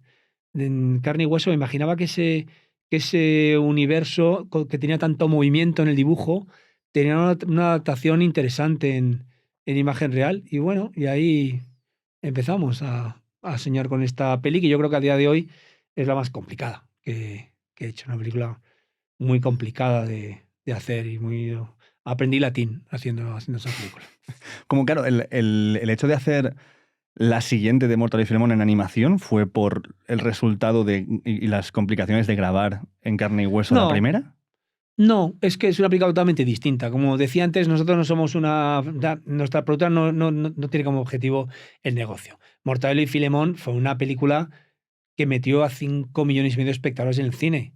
O sea, es que el distribuidor no entendía cómo no estábamos haciendo ya Mortadelo 2. O sea, no, es Ujú. decir, habéis encontrado aquí un filón que es que, no sé, como negocio esto tiene un futuro tal, pero no sé, yo ya había hecho esa película, no. A mí no tenía nada nuevo que aportar o que contar. No, bueno, se hizo una segunda parte en la que no Sí. tuve nada que ver, ni como productor ni como director. Y Ujú. muchos años después, pues de pronto apareció la posibilidad de hacer una película de animación que para mí es distinto, o sea, no tiene nada que ver. Primero, explorar el mundo de la animación desde la perspectiva de director, me apetecía todo. Y fue una experiencia chulísima la de hacer una película de animación. ¿Cuánta gente que había hecho animación antes? Gente que me había advertido de esto es muy largo, te vas a aburrir, estos son rollos, tal, que nada más lejos de la realidad. O sea, no he visto una producción más trepidante, una producción en la que cada minuto pasa algo nuevo, en la que como te pestañees un momento te has perdido algo importante. Y me gustó mucho hacer esa película de animación sin perder la forma de trabajar de un director, que es que tengo actores, en este caso, están generados por ordenador, pero están movidos, animados y hablan en boca de personas de verdad. Y son personajes que tengo que iluminar, que tengo que poner en... Y curiosamente, y para hacer esa película, por ejemplo, me autolimité, o sea, como si la estuviera rodando de verdad. Quiero decir que, por ejemplo, un escenario, el despacho del súper, Ujú. pues tenía unas medidas, pues 6 por 5 metros. Pues yo la cámara, o sea, quiero decir que en el ordenador quitar una pared para poner la cámara, meter una luz, es automático. Pues Ujú. yo no, yo me obligué a utilizar una cámara con las lentes que físicamente puedo utilizar dentro del espacio o sea, que cupiese si fuera eso de verdad, Ujú. iluminándolo como si eso fuese de verdad, no utilizando ninguna herramienta digital que elimine los límites de la física, ¿no? Ujú. Todo limitándonos a eso, ¿no? Y creo que llegamos a un resultado que se parecía un poco al TVO, porque y tenía algo de esto de real, ¿no? Este mundo del gotelé y la luz del fluorescente del techo, pero también en la narrativa, ¿no? Donde no hay movimientos de cámara que nos tiene acostumbrado a la animación 3D, Ujú. ni ángulos así extremos o efectos que te saquen de la realidad, sino que como una película mucho más anclada en la realidad, aunque fuera de Pues es animación. que es muy plástico, o sea que siendo animación, como que la puedes, ¿sabes? Como que tiene una textura como muy Es plástica. que el gotelé es el gotelé. Sí, mama mucho del TVO, aunque luego la adaptación del TVO a la película de animación Ujú. es un trabajo interesantísimo y un trabajo enorme, porque aunque, digamos, dices, no, lo tengo dibujado, ya lo tienes dibujado, pero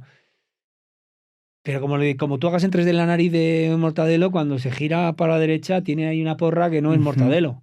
Y cuando mira de frente, en el TVO no ha mirado de frente en la vida. Estos personajes no los hemos visto de frente nunca. Totalmente. Entonces, bueno, encontré una viñeta en un TVO en donde sale Mortadelo de frente, justo de frente, pero un solo dibujo.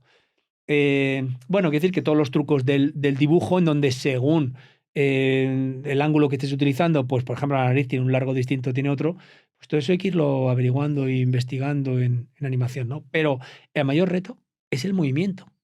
Porque dices, no, ahora tengo todas las herramientas del mundo para que esto se mueva. Ya, pues curiosamente es que en el TVO se mueve tanto que tienes que esforzarte mucho para que en una película de animación aquello tenga el movimiento que tiene la viñeta, que es que coges un dibujo y coño, parece que todo está a punto de salirse del margen y que todo está en movimiento y esos coches que van como a un palmo del adoquinado, ¿no? Ujú. Y con las ruedas así temblorosas y tal, todo tiene un movimiento tan espectacular, ¿no? Y todo es como tan redondo y tan flexible y como a punto de pegarte un castañazo que en animación está el listón alto. Claro, desde que tú eres un grandísimo fan de Tintín, ¿cómo fue la experiencia para ti ver la animación, la película de animación de Tintín, de Spielberg? Eh, Porque es todo lo contrario a lo que planteas, el mundo físico no existe, con lo cual yo hago con Tintín, la claro, cámara lo que quiero. Tintín, claro, claro, es una película prodigiosa, es un entretenimiento alucinante, pero a mí me pareció fría. Pareció fría. A mí me pareció que ese no era Tintín. Me pareció que cuando miraba, miraba al infinito. Fíjate que yo pienso que esa película, con todos los medios que tiene y con todo el talentazo que hay ahí metido, para empezar por el director, uno de los mejores directores de este planeta, Ujú. creo que tiene un error técnico curioso, o eso me pareció a mí, que es que las miradas no convergen. Es decir, cuando Tintín mira, los dos ojos miran hacia el mismo sitio. ¿No? Yo ahora te estoy mirando a ti y mi mirada Ujú. está ¿no? Converge. Entonces, me parece que en muchos momentos, ¿no? Recuerdo un momento de Tintín mirando el plano del tesoro en un pergamino, entonces, claro, estás mirando muy cerca, pero el plano en el que vemos su mirada, me parece que está mirando al infinito, que no está mirando Como a a... través, ¿no? Sí, sé como que los dos ojos están mirando al infinito, no convergen en el plano, ¿no? Ajá. Que es un trabajo, digo, que en animación que tienes que hacer, que es que los dos ojos no van exactamente paralelos, sino que tienen el target, ¿no? Donde tienes que mirar. No sé, no, me parece asombroso que eso, no sé, que eso o es una decisión tomada conscientemente, o si no es un error muy grande, ¿no? Pero bueno, eso es una tontería. Creo que la película, como a nivel narrativo, es tan apabullante que está por encima de la historia. Eso es Ujú. lo que creo, ¿sabes? Me acuerdo fíjate, hay una película de Giuseppe Tornatore que se llama La leyenda de 1900. Claro, después de la emoción que supuso para mí Cinema Paradiso, me encuentro con esta película, con una historia la historia es preciosa. Y la estética es preciosa y todo está como ahí, pero la película es tan grande que la película yo la vi desde fuera. O sea, la película, a mí la película me escupía. O sea, me escupía fuera de la película. Digo, no, esta película es muy grande y tú estás aquí como espectador para ver lo que hemos hecho, pero tú no, tú eres espectador. ¿Sabes? La pantalla era un muro. Ujú. Y creo que era porque, sí, la producción era más grande que la historia. Todo era como muy grandilocuente, muy tal, y no tenía para nada esta cercanía que tenía esta otra película de Cinema Paradiso, ¿sabes? Que es que, no sé, que estabas metido en la Plaza del Pueblo, estabas metido en la sala de cine, estabas viendo a ese chaval, estabas con el Totó, el proyeccionista, estabas ahí metido, ¿sabes? Estabas ahí metido, la película Ujú. estaba a tu altura, no más alta. Y Tintín le pasa eso, que es un espectáculo. Y como espectáculo es prodigioso, pero no, a mí, no me llegó, no me tocó. ¿No pasa a veces no sé si lo ves tú, que a veces el suplir con creatividad la falta de recursos es eso que le hacía falta a algo para ser contado de la manera que necesitaba ser contado? O sea, como que a veces el exceso de poder hacerlo como tú quieras es más una trampa y cuantas más limitaciones tienes, más fácil es que encuentres ese camino. Hombre, eso es sin duda. O sea, yo creo que si ahora mismo un productor me propusiera, mirad la película que te dé la gana, del presupuesto que quieras, y ya escríbete el guión y me lo entregas cuando lo tengas terminado, que no tengo prisa. Pues es una trampa mortal, ¿no? O sea, las Ujú. limitaciones son las que son fundamentales para la creación. Me imagino que, no sé, me imagino que los mejores cuadros de Velázquez provienen de muchas limitaciones del uso del color y de que ahora no tengo azul y de que ahora no me falta el blanco y de que no me ha llegado todavía el rojo que necesito para las telas porque ni ha llegado el barco o no hay dinero para pagar esto. Bueno, ahora que digo esto, hay toda una teoría sobre los cielos de los cuadros de Velázquez, ¿no? Ujú. En donde, en donde normalmente hay muchas nubes, ¿no? Hay una teoría que dice que en la época de Velázquez hubo la mini glaciación y que climatológicamente los cielos estaban sembrados de nubes muy habitualmente, pero hay otra que dice, creo que es más razonable, que es que la azulina que era cara de conseguir, es decir, que Velázquez no tenía todo lo que quería en la medida que quería y que igual tenía que utilizar blanco que era más barato para no tener que hacer 4 metros cuadrados de un azul que era mucho más caro, ¿no? Bueno, creo que sí. En mi caso, las limitaciones, desde luego, a mí me han dado la vida, me han dado la vida. Ya me acuerdo en la primera película, El Milagro de Petinto, bueno, cuando presupuestamos la primera versión cuando el guión, que yo pensaba en ese momento intocable, eh, no podíamos permitirnos hacer esa película. Entonces, bueno, pues me vi en la obligación de empezar a renunciar a cosas. Al principio es doloroso, ¿no? Dices, pero ¿cómo voy a renunciar ahora cuando Busillo se encuentra con Brunelleschi mientras Brunelleschi está haciendo el Duomo de la Catedral de Florencia? Esta secuencia tan que yo me he imaginado 1000 veces. Luego, todo eso a lo que renuncias, que te hace reajustar lo demás para que todo tenga sentido, y al final dices, joder, qué bien que tuve estas limitaciones, porque ¿sabes qué? Que hubiera hecho el ridículo con esta secuencia de Brunelleschi. O sea, qué maravilla no haber visto a Brunelleschi en esta película y que sea Usillos el que nos haya contado el encuentro con él, ¿no?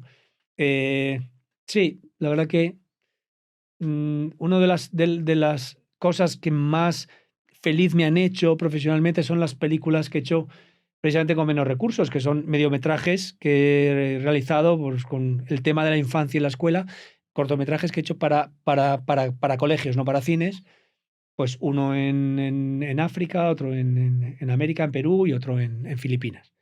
Y esos son cine en donde no interviene el presupuesto. O sea, no está en la ecuación, no está el dinero. No hay dinero. O sea, hay dinero para que tú viajes a Filipinas, hay dinero para que alquiles una cámara y micrófono, para que puedas pagar algo a quien viene contigo, que son 3 personas, y ya está. Y lo demás, vas a contar una realidad, ¿no? Vas a trabajar con gente del lugar y ni vas a vestir a nadie, porque le vas a aparecer la gente como viste, ni vas a hacer ningún decorado, porque son las casas de la gente, ni vas a iluminar nada, porque vas a ir al amanecer, que el sol está bonito. Y todo eso, que en el fondo son limitaciones, lo único que a mí me han permitido es contar cosas que son mucho mejores y mucho más grandes de las que yo hubiera imaginado si me hubieras dicho, venga, invéntate algo que aquí tienes los recursos necesarios. Has mencionado antes a tu hermano de esta creación del guión conjunto. Me gustaría saber cuándo empieza vuestra colaboración creativa. ¿Es desde el principio? ¿Siempre habéis estado haciendo cosas juntos? No. No, yo, curiosamente, claro, con mi hermano he compartido infancia, habitación y toda mi ropa pasaba antes por él. Claro. Pero digamos que una vez que, no sé, yo empecé a trabajar en esto de la imagen, ¿no? Haciendo vídeos y bodas en VHS, y él estaba en la radio y tal, no teníamos, digamos, vidas y emociones muy separadas. Y yo me acerqué a mi hermano Guillermo a través de sus amigos. O sea, yo de pronto empecé a intimar mucho con Juan Luis Cano, con Santiago Alcanda, con Claro García, con íntimos amigos de Guillermo. Y yo creo que Guillermo, tengo la sensación de que Guillermo también me descubrió un poco a través de sus amigos, ¿no? Yo creo que también un poco cuando tienes un hermano pequeño y te parece que tu hermano pequeño no, o sea, yo no quiero saber nada de mi hermano pequeño, yo quiero salir de casa y quiero hacer mi vida y tal. Y de pronto, sí, a veces son otras personas las que te dicen, oye, ¿sabes qué? Está con tu hermano haciendo esto y no sé qué, y hoy tiene este punto, tiene no sé qué. Pues sí, sí considero que fueron es curioso, un puente. Entonces, bueno, ahí nuestra primera colaboración fue escribir El Milagro de Petinto, que tenía muchísimo que ver con nuestra infancia también y con nuestra visión un poco del mundo, ¿no? Ahí es cuando dijimos, joder, cómo mola unir experiencias de dos personas que aunque hayamos compartido, digamos, en teoría, pues nuestra vida y nuestra infancia, pero qué visión tan distinta tenemos no solo de la vida, sino de nuestra propia familia. Qué distinto vemos cada uno la figura de nuestros padres, de nuestros hermanos, de nuestra casa, de nuestra existencia. Es curioso, ¿no? Que eso es uno de los primeros aprendizajes. Y bueno, y luego escribimos juntos Mortadelo y Filemón, escribimos juntos Cándida, que es la primera película que él dirigió.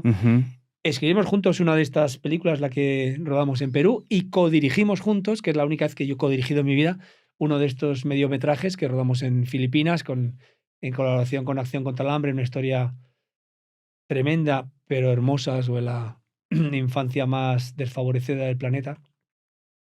Y sí, la verdad es que sí, que ha sido a mí me ha encantado trabajar con Guillermo. O sea, toda la época de Goma Espuma era ajena totalmente para ti. Sí, sí, sí. Yo lo que era fan de sí, pero es esa época en la que Guillermo y yo estamos distanciados. Él era mi hermano mayor y yo era el hermano pequeño.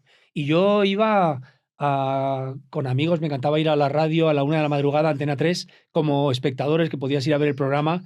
Era como un planazo, ¿no? Ir a ver Goma Espuma y tal, pero no sé, digamos que no había hecho ese clic, esa conexión con Guillermo hasta años después, ¿sabes? Y creo que, como he contado, a través de amigos comunes. No, pero me fascina como el humor estaba ahí como herramienta y como además pues, tenéis un humor bastante Sí, bueno, similar. el humor de Guillermo es bastante más poderoso que el mío y me he aprendido un montón de Guillermo he aprendido muchas cosas, pero creo que una de las cosas más bonitas que yo he aprendido viéndolo en Guillermo, o he heredado viéndolo en Guillermo, es el interés por las cosas pequeñas y el interés, en concreto, Guillermo, más por las personas más vulnerables, ¿sabes? Bueno, Cándida es un buen ejemplo, ¿no? Cándida es un buen ejemplo Candida es de una maravillosa. señora con un montón de problemas que digamos que recuperó a mi madre casi de la calle y acercó a nuestra familia, pero que Guillermo empatizó con ella de tal manera que, vamos, que es que se la llevó puesta, la incorporó en su vida y luego en su trabajo, ¿no? Y empezamos, bueno, hicimos una serie, hicimos un piloto de una serie de televisión para Antena 3, hicimos un piloto, se llama Cándida, y la señora, que grabamos un piloto de 1 hora, que es donde conocí yo a Luis Ciges, ¿sabes? Luis Ciges salió en ese piloto, un piloto maravilloso de una serie que no vio la luz y que no, pero que molaba mucho. Guillermo hacía de Cándida y Juan Luis hacía de la señora, caracterizados, y hicimos toda una historia de 1 hora. Pero bueno, quiero decir que también creo que en Guillermo vi esta cosa de que le despertaba más interés y mucho más deseos de colaborar y de entregarse y de ayudar en donde había más necesidad. ¿Qué importancia tienen para ti los rostros? Porque veo en los castings de las películas desde que sigo, bueno, es que no, creo que no he visto, que no hay ninguna película tuya que no haya visto. Y veo como que muchos personajes tienen como rostros muy fuera de lo común, muy característicos, y que ya te están dando algún tipo de información, pero que forman parte casi del decorado, aparte de ser una persona, evidentemente, y un actor, pero como que te meten dentro de esta estética de lo que yo considero una película de Ferser. Pero sí, pero mira, curiosamente, esto, que es sí, una idea generalizada, pero la verdad, te voy a decir lo que yo pienso. Yo pienso que es justo al revés. O sea, yo pienso que en la publicidad, que he hecho mucha, pero no he hecho mucha publicidad con modelos, digamos, al uso guapos y esculturales, sino más bien de personajes, ¿no? Y más de contar historias en 20 segundos. Pero creo que en la publicidad es donde sale la gente rara. O sea, mujeres que aparecen en los anuncios de perfume o de Danone, o los tíos que aparecen en los anuncios de coches y de perfumes también y tal, no son los que yo veo por la calle. No son las personas que me encuentro en el metro. A mí se me parecen más estas otras que dices tú, las más características, no sé, a mí me parecen más normales. Ujú. Eh, Precisamente yo creo que me ha gustado retratar más la normalidad. Y ahora, también hay un trabajo bonito en el encontrar belleza en donde, digamos, de forma estándar, no parece que no la habría, ¿no? Ujú. Pero claro, que la belleza, que es la belleza de un rostro. Yo, por ejemplo, uno de los rostros más bellos que he retratado y que me encantaba poner la cámara es el de Gloria Ramos, una de las protagonistas de Campeones. Ella es una chica guapísima, síndrome de Down. Y digamos que, bueno, síndrome de Down, tiene gafas, Ujú. tiene brackets, o tenía brackets en algún momento. O sea, como cosas que dirías sobre el papel, dirías, bueno, pues esto no van a favorecer a una mujer. Yo cada vez que la ponía delante de la cámara, me parecía que tenía una luz tan bonita, me parecía una mujer tan bella, tan guapa. Bueno, me lo parecía a mí, no es que yo me estuviera forzando a buscar eso, es que me lo parecía. Y me lo sigue pareciendo. Y me parece que a través de la cámara es precioso retratar la belleza que hay, coño, que hay en un ser. No en el ángulo de la nariz ni tal, sino, coño, la belleza que hay, cómo mira una persona, cómo se comporta una persona, cómo, no sé, ahí, no sé, y las marcas y las señales en la piel y las manchas que tenemos en la piel unos y la falta de pelo que tenemos, todo eso habla de la belleza de tu vida, habla de la belleza de tu aventura emocional, habla de, no sé, eso es lo que me gusta retratar. Por eso nunca nadie me ha contratado para hacer anuncio del champú donde un pelo rubio a cámara lenta parece flotar en el aire, ¿no? Cosa que también me hubiera contado rodar, porque yo digo que sí a todo. Pero no, digamos que la belleza, me gusta mucho en las personas la belleza que no requiere maquillaje. Me gusta, no sé. La verdad que, no sé, en general me atraen, por ejemplo, las mujeres que no se maquillan, me atraen un montón las mujeres que no se tiñen. Bueno, pues me dice mucho sobre una persona, mujer o hombre, ¿no? Pero me atrae mucho una persona que no se tiñe y que me parece que las canas tienen belleza porque hablan de ti y hablan de tu aventura y de tu experiencia y de tu mochila y de todo, ¿no? Estoy totalmente de acuerdo con esto. Para ir cerrando de alguna manera, y creo que esto engloba también un poco en todo lo que he visto de ti, pero en esta serie, concreto, en Custodia Repartida, lo veo de nuevo, que es la importancia de elegir o de darle peso, no solo narrativo, sino detallitos a los personajes secundarios, porque creo que la verdad suele yacer en lo que engloba una historia, ¿no? Total. Sí, es verdad. Cuando un pequeño papel puede elevar una cosa, te puede chafar una secuencia, porque un taxista que de repente no te lo crees, aunque se lo diga ya hemos llegado, si no te lo crees, te has recordado que estás viendo una ficción. Y la verdad está en esas cosas pequeñas y está mucho en lo que rodea. Y yo no considero que haya realmente papeles pequeños, no lo considero.